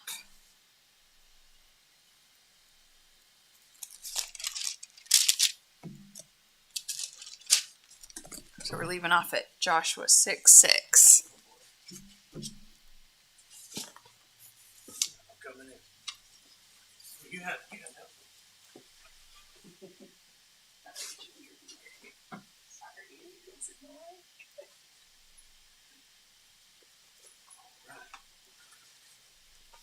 Once I just take off where you left off? Okay. All right. Joshua 6:6. All right. So Joshua, son of Nun, called the priests and said to them, Take up the ark of the covenant of the Lord, and have 7 priests carry trumpets in front of it. And he ordered the people, Advance, march around the city with the armed guard around, going overhead with the ark of the covenant. When Joshua had spoken to the people, the 7 priests carrying the 7 trumpets before the Lord went forward, blowing their trumpets, and the ark of the Lord's covenant followed them. The armed guard marched ahead of the priests who blew the trumpets, and the rear guard followed the ark. All this time the trumpets were sounding, but Joshua had commanded the people, Do not give a war cry. Do not raise your voices. Do not say a word until the day I tell you to shout. Then shout. So he had the ark of the Lord carried around the city, circling it once. Then the people returned to the camp and spent the night there. Joshua got up early the next morning, and the priests took up the ark of the Lord.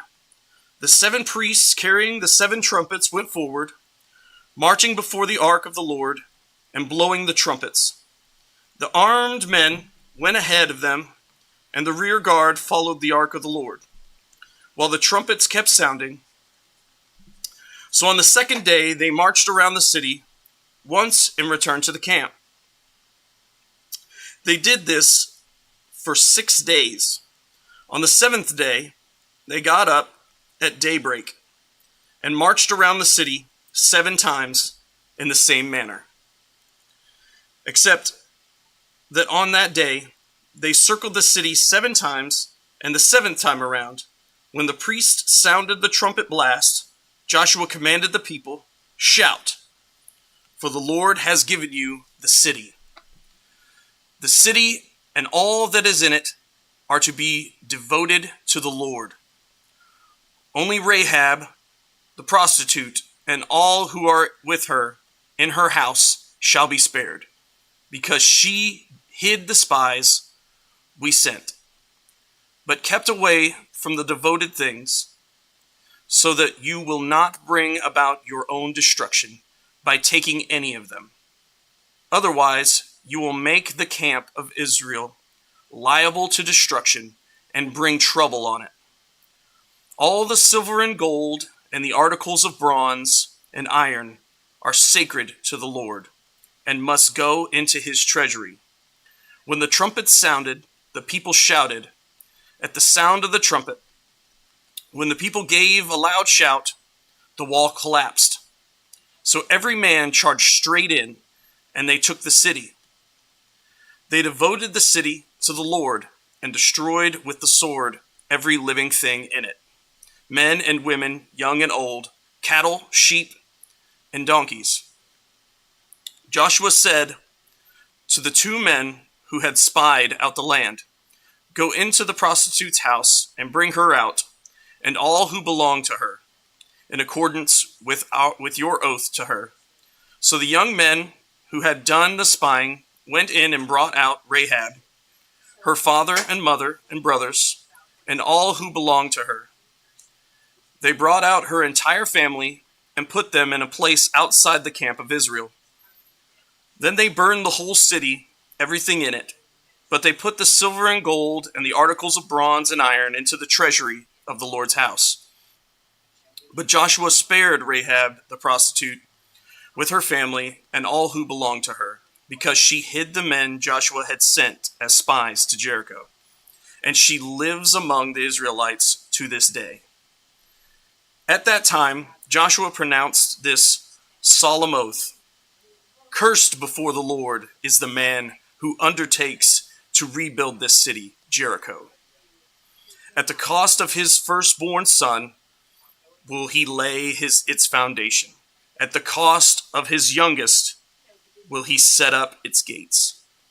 So the Lord was with Joshua, and his fame spread throughout the land. Chapter 17.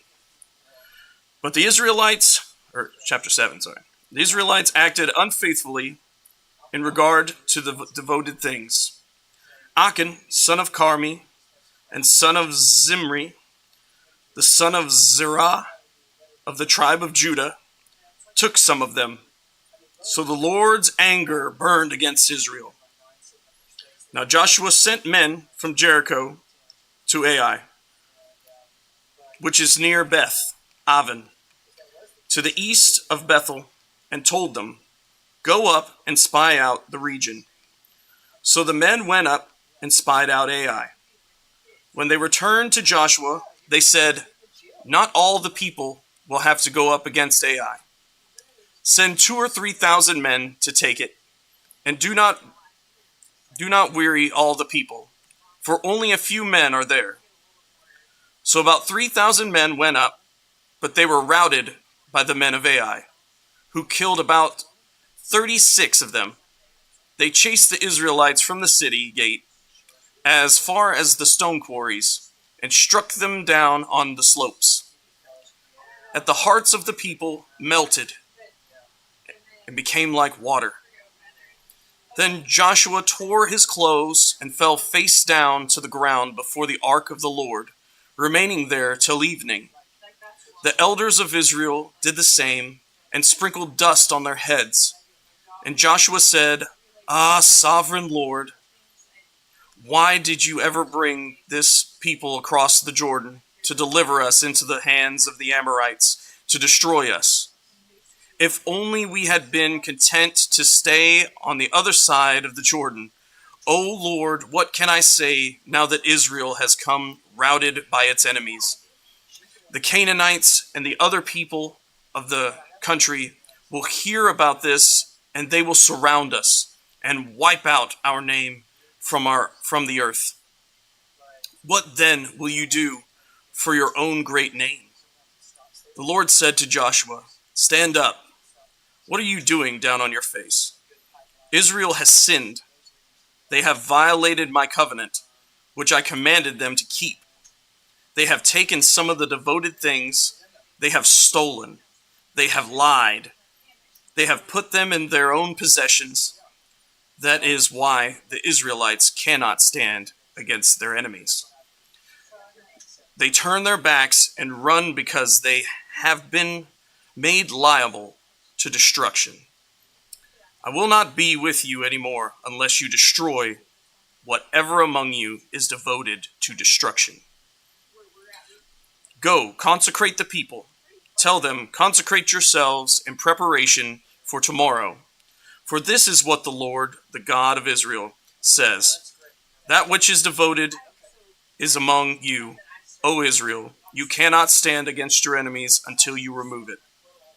In the morning, present yourself tribe by tribe.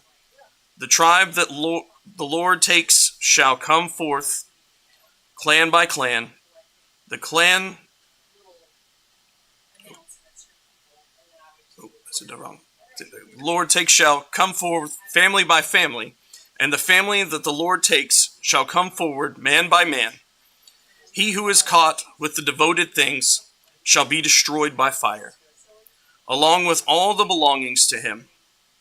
He has violated the covenant of the Lord and has done a disgraceful thing in Israel. Early the next morning, Joshua had Israel come forward by tribes, and Judah was taken.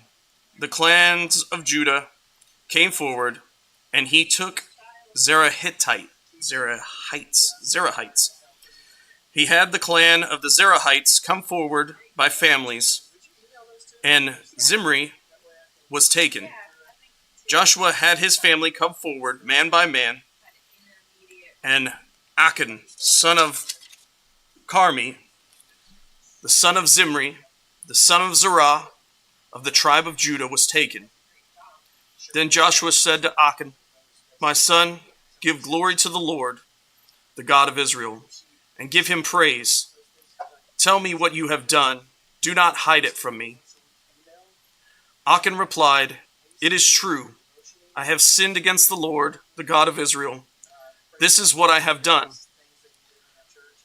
When I saw in the plunder a beautiful robe from Babylonia, 200 shekels of silver, and a wedge of gold weighing 50 shekels, I coveted them and took them.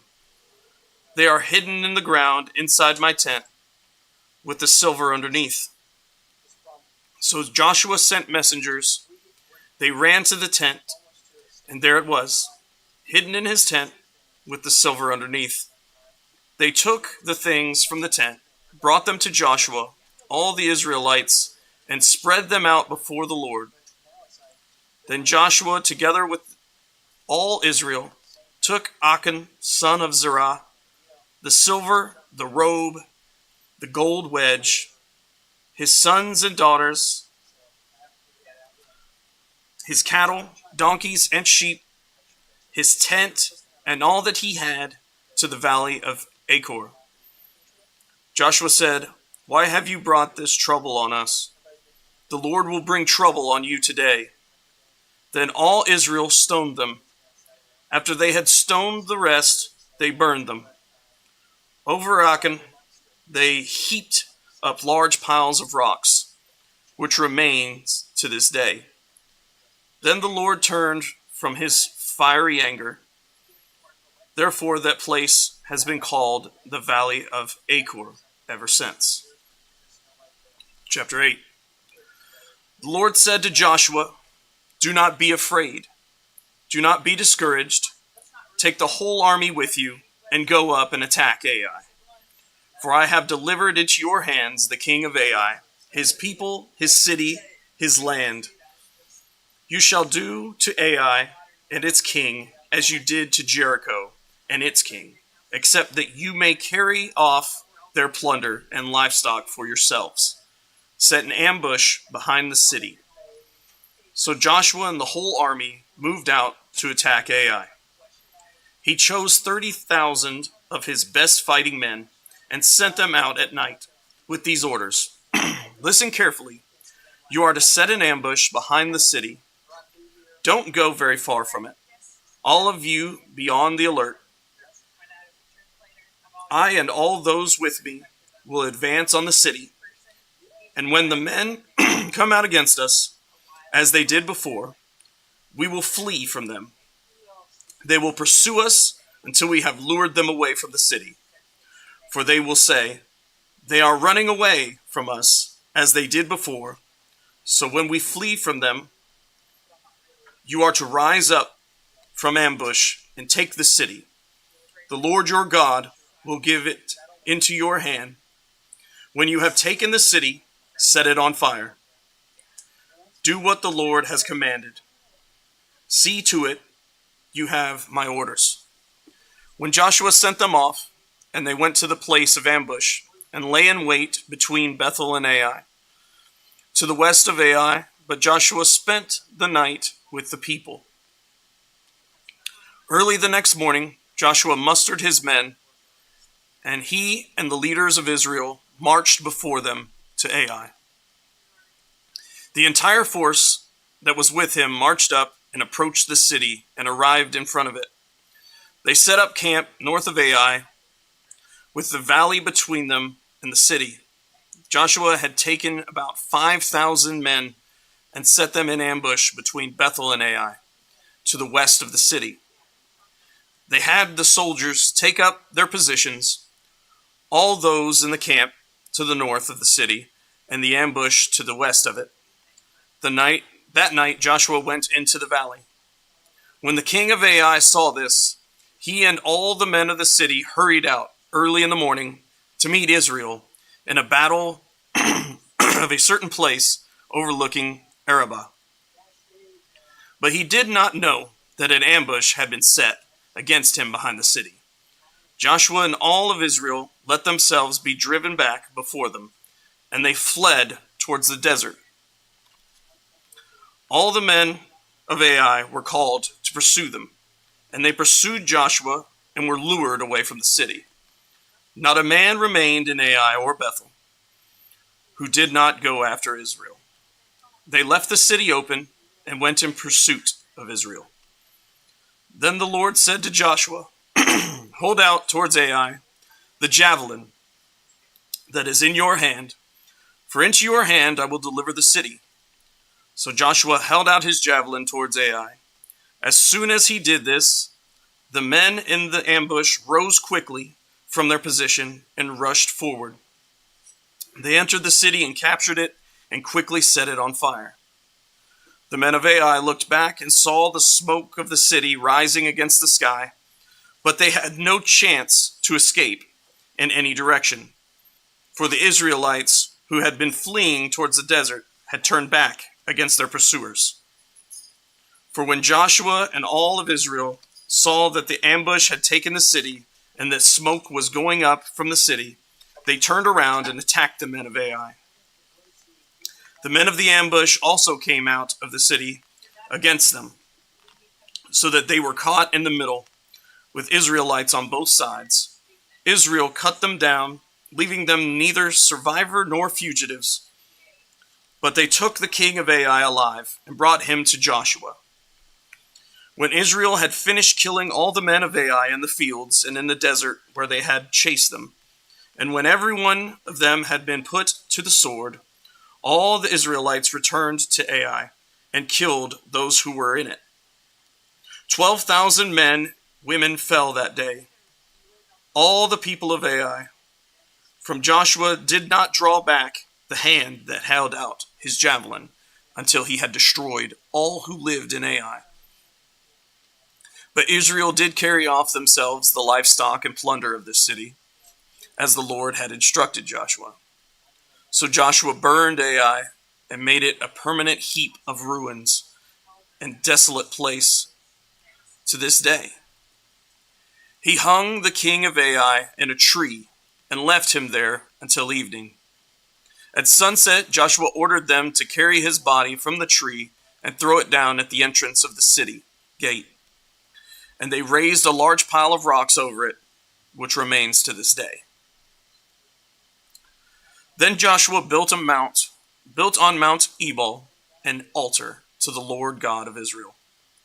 as Moses, the servant of the Lord, had commanded the Israelites. He built it in accordance to what was written in the book of the law of Moses, an altar of uncut stones on which no iron tool had been used. On it they offered to the Lord burnt offerings and sacrificed fellowship offerings. There in the presence of the Israelites, Joshua copied on stones the law of Moses, which he had written.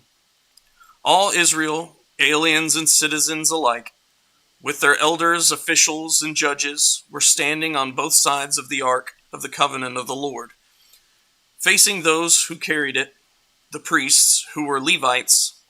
Half of the people stood in front of the Mount Gerizim, and half of them in front of Mount Ebal, as Moses, the servant of the Lord, had formerly commanded when he gave instruction to bless the people of Israel. Afterward, Joshua read all the words of the law, the blessings and the curses, just as it is written in the book of the law. There was not a word of all that Moses had commanded that Joshua did not read to the whole assembly of Israel, including the women and children and the aliens who lived among them. Chapter 9. Now when all the kings west of the Jordan heard about these things, those in the hill country, in the western foothills, and along the entire coast of the Great Sea as far as Lebanon, the kings of the Hittites, Amorites, Canaanites, Perizzites, Hivitites, and Jebusites, they came together to make war against Joshua and Israel. However, when the people of Gibeon heard that Joshua had heard what Joshua had done to Jericho and Ai, they resorted to a ruse. They went as a delegation whose donkeys were loaded with worn-out sacks and old wineskins, cracked and mended. The men put worn and patched sandals on their feet and wore old clothes. All the breads of their food supply was dry and moldy. And they went to Joshua in the camp of Gilgal and said to him and the men of Israel, "We have come from a distant country. Make a treaty with us." The men of Israel said to the Hivites, "But perhaps you live near us. How then can we make a treaty with you?" "We are your servants," they said to Joshua. But Joshua asked, "Who are you and where do you come from?" They answered, "Your servants have come from a very distant country because of the fame of the Lord your God. For we have heard reports of him, all that he did in Egypt, all that he did to the two kings of the Amorites east of the Jordan, Sihon, king of Heshbon, and Og, king of Bashan, who reigned in Ashtaroth. And our elders and all those living in our country said to us, 'Take provisions for your journey, go and meet them, and say to them, we are your servants, make a treaty with us. This bread of ours, was warm when we packed it at home on the day we left to come to you. But now see how dry and moldy it is. And these wineskins that we filled were new, but see how cracked they are. And our clothes and sandals are worn out by the very long journey.' The men of Israel sampled their provisions, but did not inquire of the Lord. Then Joshua made a treaty of peace with them and let them live. And the leaders of the assembly ratified it by oath. 3 days after they made the treaty with the Gibeonites, the Israelites heard that they were neighbors living near them.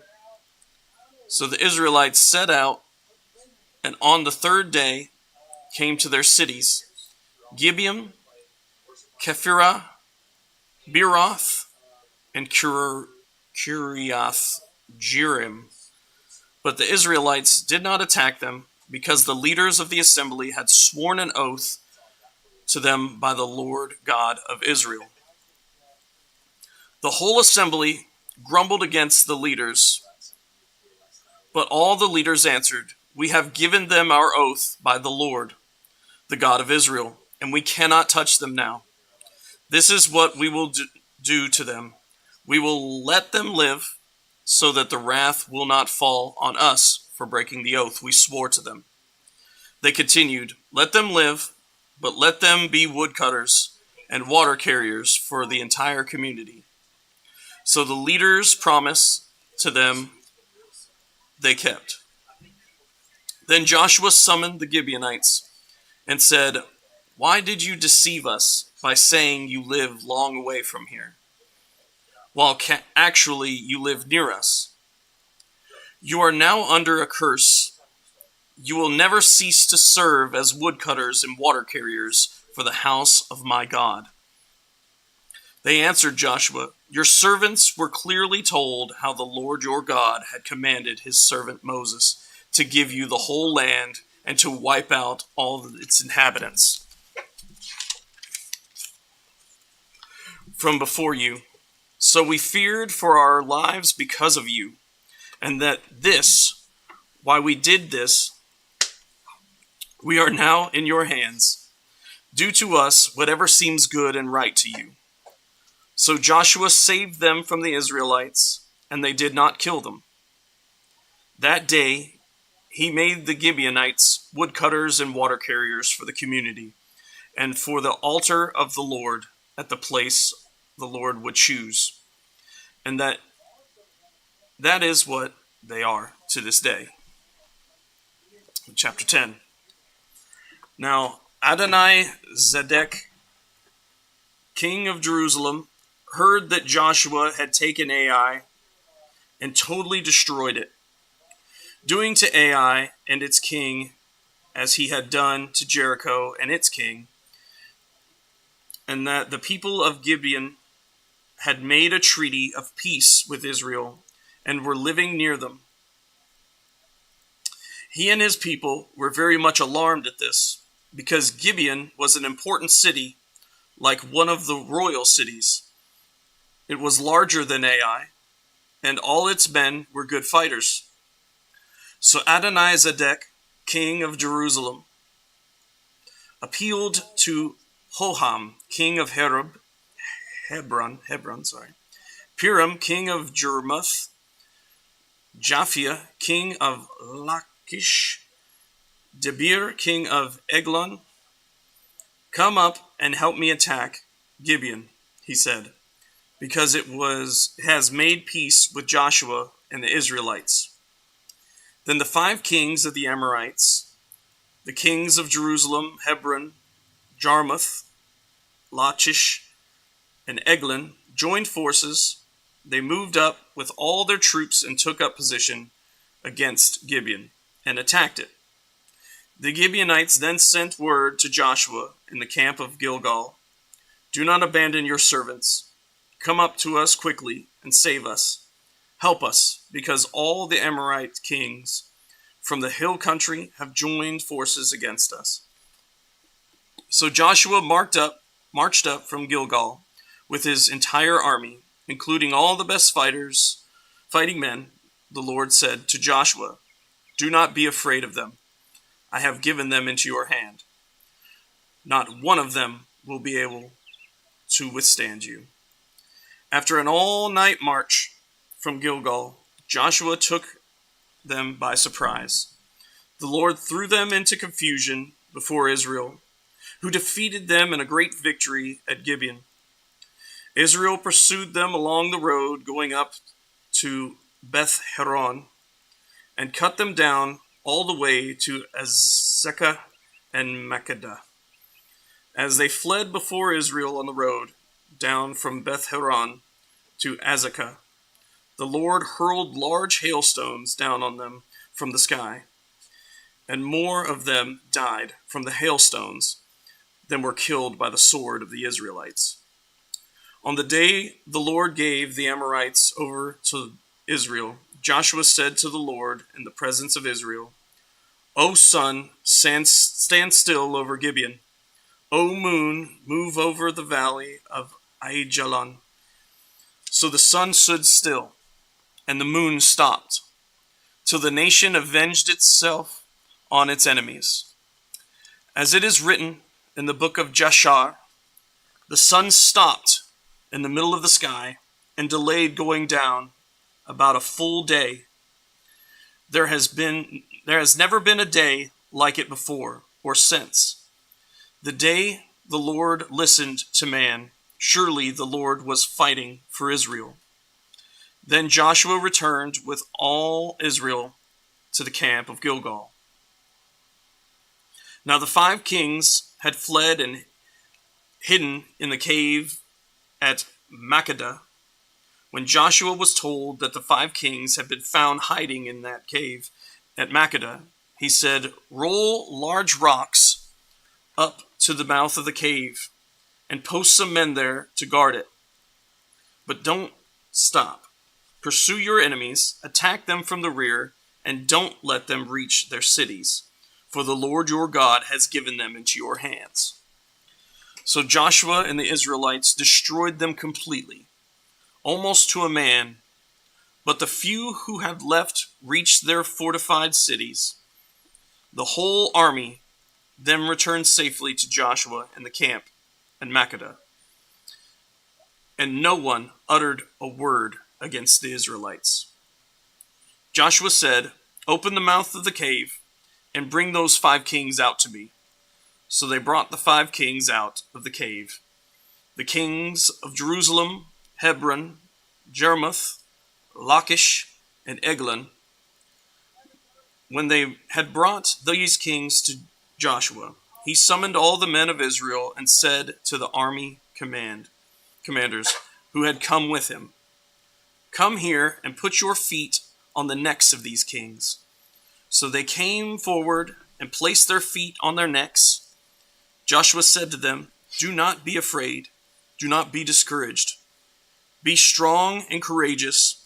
This is what the Lord will do to all the enemies you are going to fight. Then Joshua struck and killed the kings and hung them on 5 trees, and they were left hanging on the trees until evening. At sunset, Joshua gave the order, and they took them down from the trees and threw them into a cave where they had been hiding. At the mouth of the cave, they placed large rocks, which are there to this day. That day, Joshua took Makkedah. He put the city and its king to the sword and totally destroyed everyone in it. He left no survivors, and he did to the king of Makkedah as he had done to the king of Jericho. Then Joshua and all Israel with him moved from Makkedah to Libnah and attacked it. The Lord also gave that city and its king into Israel's hands. The city and everyone in it Joshua put to the sword. He left no survivors there. And he did to its king as he had done to the king of Jericho. Then Joshua and all Israel with him moved from Libnah to Lachish. He took up position against it and attacked it. The Lord handed Lachish over to Israel, and Joshua took it on the 2nd day. The city and everyone in it he put to the sword, just as he had done to Libnah. Meanwhile, Horam, king of Gezer, had come up to help Lachish, but Joshua defeated him and his army until no survivors were left. Then Joshua and all Israel with him moved on from Lachish to Eglon. They took up position against it and attacked it. They captured it that same day and put it to the sword and totally destroyed everyone in it, just as they had done Lachish. When Joshua and all Israel with him went up to Eglon, to Hebron, and attacked it, they took the city and put it to the sword, together with its king its villages, and everyone in it. They left no survivors. Even as Eglon, they totally destroyed it, and everyone in it. Then Joshua and all Israel with him turned around and attacked Debris. They took the city, its king and villagers, and put them to the sword. Everyone in it they totally destroyed. They left no survivors. They did to Debir, and its king, as they done to Lebna and its king, and to Hebron. So Joshua subdued the whole region, including the hill country, the Negev, the western foothills, and the mountain slopes, together with all their kings. He left no survivors. He totally destroyed all who breathed, just as the Lord, the God of Israel, had commanded. Joshua subdued them from Kadesh Barnea to Gaza, and from the whole region of Goshen to Gibeon. All these kings and their lands Joshua conquered in one campaign, because the Lord, the God of Israel, fought for Israel. Then Joshua returned with all Israel to the camp of Gilgal. Is it your turn?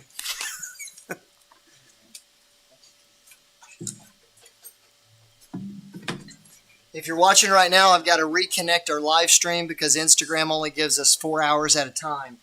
Actually, it's already down now. So I'm going to reconnect. So don't, if you're watching on YouTube or Facebook, keep watching with us. But I've got to take it down, then I'll bring it back up.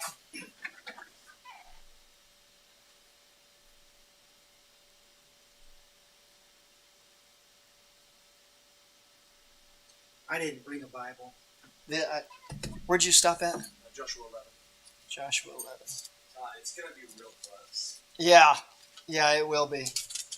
You mean to get to Revelation? Oh, no. I meant where we lined up Oh, you mean you were, yeah. What? Somebody come to me 12:30 or 1? Nobody's at 12. I don't know who's at 12:30 and 1. I'll have to check.